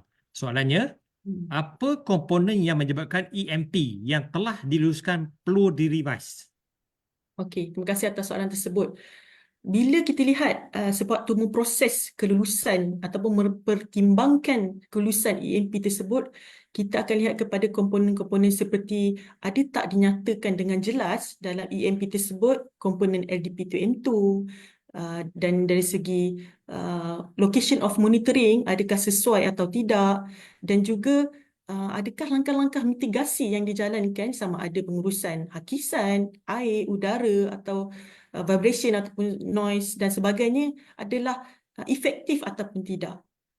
Itulah komponen-komponen yang kita akan lihat sewaktu kita mempertimbangkan kelulusan EMP itu sendiri. Okay? Dan sekiranya didapati kaedah-kaedah kawalan itu tidak mencapai kepada satu tahap yang memuaskan di pihak Jabatan Alam Sekitar dari segi pematuhan terhadap guidelines atau sebagainya, dan berkemungkinan laporan EMP itu akan ditolak ataupun perlu kemaskini. Itu saja. Okey, baik. Kepada Puan Rohimah, pelaksanaan EIA di negeri maju dan negeri yang sebaliknya sangat berbeza. Pada pendapat Puan, saya katakan, penambahbaikan dari segi menyeragam pelaksanaannya. Boleh Puan terima maksud yang bertanya tu? Saya pun nak kata negeri maju. Negeri juga kan kat Malaysia ke negara maju. Okey, dia kalau ikut dari segi kita punya prosedur tu sepatutnya sama saja, tak ada berbeza. Sebab kalau ikut garis panduan, kita semua ikut satu garis panduan yang sama. Hanya perbezaan kalau kita boleh lihat dekat Sabah Sarawak lain sebab dia bawa enactment dengan order masing-masing. Sepatutnya tak ada perbezaan, dan at the same time kita sebenarnya audit juga dari segi pemprosesan laporan EIA terhadap negeri, JAS negeri, dan juga penguatkuasaan EIA pun kita audit juga sebab kita nak selaraskan supaya tidak beza. Tapi kalau kata di negeri maju, Singapura tidak ada peruntukan untuk secara perundangan untuk menyediakan laporan EIA. Ia adalah atas dasar arahan daripada pihak majlis alam sekitar negara tersebut. Tapi negara-negara lain, kalau negara maju sampai 5 tahun pun EIA tak semestinya lulus sebab dia banyak libat urus dengan public. Itu beza kat Malaysia lah. Kita sebenarnya tak ada sampai 5 tahun sebab kita masih negara dalam membangun lagi, dan acuan kita mengikut acuan kehendak kita, bukan kehendak negara maju. Kita kena lihat perkara tersebut. Okey. Okey, saya dapat mesej daripada pihak Rustia. Jadi saya kepada yang bertanya yang tak sempat nak jawab, kita cuba sampai kepada ahli panel dan kita cuba macam mana cara untuk menjawab nanti. Jadi saya akan ada satu soalan terakhir pada Puan Rohimah dan satu soalan terakhir pada Puan Dr. Siti Nur Hidayah. Jadi kepada Puan Rohimah dahulu, apakah daripada Cik Syukri Daud, apakah mekanisme untuk orang awam memastikan pematuhan EIA untuk suatu projek sekiranya terdapat kesan negatif kepada kawasan sekitar? Contohnya, berlaku banjir selepas projek dijalankan. Silakan Puan Rohimah. Okey, sebenarnya dalam salah satu surat kelulusan, kita juga minta supaya pihak pemaju menyediakan plan komunikasi dengan penduduk setempat supaya dapat disalurkan aduan-aduan tersebut secara langsung kepada pihak penggerak projek. Dan ingat, penggerak projek juga ada pihak kerajaan dan juga ada pihak swasta. Selain daripada tersebut, mereka boleh menyampaikan aduan mereka kepada Jabatan Alam Sekitar melalui e-aduan. Yang ni maksudnya dia untuk semua satu Malaysia dia boleh menggunakan e-aduan. Dan ada juga yang datang kat pejabat, ada yang mengadu melalui media. Tapi kita tak apa, kita akan ambil tindakan serta-merta sebab kita punya prosedur memang kena siasat secepat mungkin untuk kita ambil tindakan. Kadang-kadang kita dah sampai kat tempat tu, kita minta dia hentikan segera apa-apa aktiviti yang boleh memberi pencemaran. So dari segi tersebut kita memang tidak nafikan penduduk adalah orang yang penting dalam sebagai mata dan telinga kepada Jabatan Alam Sekitar. Okey, terima kasih Puan Nur Rahimah kepada Dr. Siti Nur Hidayah. Soalan daripada Faiz Iqbal. Adakah kilang yang telah dibina pada tahun 2005 masih perlu patuh kepada keperluan EO dan external third party audit seperti yang diterangkan atau hanya perlu patuh kepada EIA Condition Approval yang dikenakan pada waktu tersebut iaitu 2005? Silakan. Okey, pendapat saya, terima kasih Tuan Moderator terhadap soalan tersebut. Pendapat saya, kilang yang telah diluluskan tahun-tahun yang 20-30 tahun terdahulu, pada pendapat saya perlulah mengikuti apa perundangan semasa yang telah dinyatakan oleh Jabatan Alam Sekitar. Sebabnya ialah untuk mengawal pencemaran itu sendiri. Dan pada pendapat saya juga, pihak penggerak projek tersebut perlu datang berbincang kepada Jas Negeri berkenaan dengan keperluan perundangan yang terkini. Dan saya juga ada pengalaman berkenaan perkara ini, yang mana satu perbincangan dijalankan bersama Jas dan penggerak projek bagi meminda syarat EIA tersebut untuk memasukkan perundangan-perundangan yang terkini. Sebab saya difahamkan ada syarat-syarat urusan EIA yang terlampau outdated. Memang tidak apa orang kata komprehensif seperti mana yang sekarang. So dalam hal ni bagi mengawal pencemaran yang berlaku seperti mana yang kita tahu, kadang-kadang ada projek yang mengambil masa seperti mana yang Puan Rahimah sebutkan tadi 10-20 tahun pun tak bergerak-gerak. Okey, tak mula pun kerja tanah. So dalam hal ni perkara tersebut perlu dibincangkan bersama dengan Jas Negeri tersebut sebab berkemungkinan monitoring point, contohnya saya ambil satu monitoring point yang untuk air, persimpanan air pada tahun 10 tahun dulu tak sama dengan monitoring point pada tahun sekarang. Okey, dan mungkin tempat tersebut pun tidak sesuai untuk diletakkan monitoring point ataupun perlu ditambah. So perkara tersebut perlu diperhalusi semula dan pada pendapat saya perlulah kepada berlakunya pindaan syarat EIA itu sendiri. Terima kasih. Okey, terima kasih kepada doktor. Jadi di akhir sesi kita, sebelum kita menutup tirai, saya mempersilakan sepatah dua kata daripada panel kita, ucapan ringkas. Saya mulakan dahulu dengan Dr. Siti Nur Hidayah. Silakan. Okey, bismillahirrahmanirrahim. Terima kasihlah atas jemputan saya sebagai panel dan saya sendiri di Jabatan Alam Sekitar telah join daripada tahun 2005, tapi sehingga sekarang banyak lagi ilmu-ilmu berkenaan dengan ataupun perundangan di Jabatan Alam Sekitar ni yang perlu saya pelajari lagi. Dan dari segi pemahaman terhadap bagaimana cara kerja di Jabatan Alam Sekitar itu sendiri perlulah kepada dilengkapkan dengan elemen kompetensi, dan bila adanya dengan kompetensi itu, saya berpendapat diri kita akan terpandu bagaimana cara kerja yang terbaik dalam menyelesaikan masalah pencemaran itu sendiri di Jabatan Alam Sekitar. Dan saya harap kongsian saya pada pagi ini yang dalam keterbatasan waktu ni dapat memberi makna dan ilmu yang bermanfaatlah kepada tuan-tuan dan puan-puan semua. Terima kasih. Okey, terima kasih doktor. Dipersilakan Puan Rahimah. Okey, terima kasih kepada semualah. Sebenarnya apa yang saya cakap tu, satu saya minta maaf lah kalau saya terlanjur cakap. Saya kadang-kadang menggunakan ilmu yang saya belajar di lapangan tu supaya kita dapat dikongsi bersama demi kesejahteraan rakyat Malaysia. Supaya pembangunan yang kita dilaksanakan secara lestari berdasarkan pengalaman-pengalaman yang negatif tu kita jadikan benda yang positif. Itu saja daripada saya. Assalamualaikum. Okey, saya juga mengambil kesempatan ini mengucapkan jutaan terima kasih kepada kedua-dua panel kita dan kepada semua pendengar dalam talian melebihi 200 orang, satu sambutan yang cukup menggalakkan pada hari ini yang amat berminat tentang EIA. Sepatah rangkap pantun dari saya, pohon berangan tempat bertemu, girangnya serasa si anak dara, untunglah Tuan dapat ilmu, binalah bangsa, bangunkanlah negara. Kepada mereka yang mendengar, nak ulang dengar, silakan layari Facebook Jabatan Alam Sekitar kerana kita akan siarkan rakaman kita akan ada di Facebook kita. Dan hingga jumpa lagi di lain program Bicara Eksekutif. Terima kasih semua.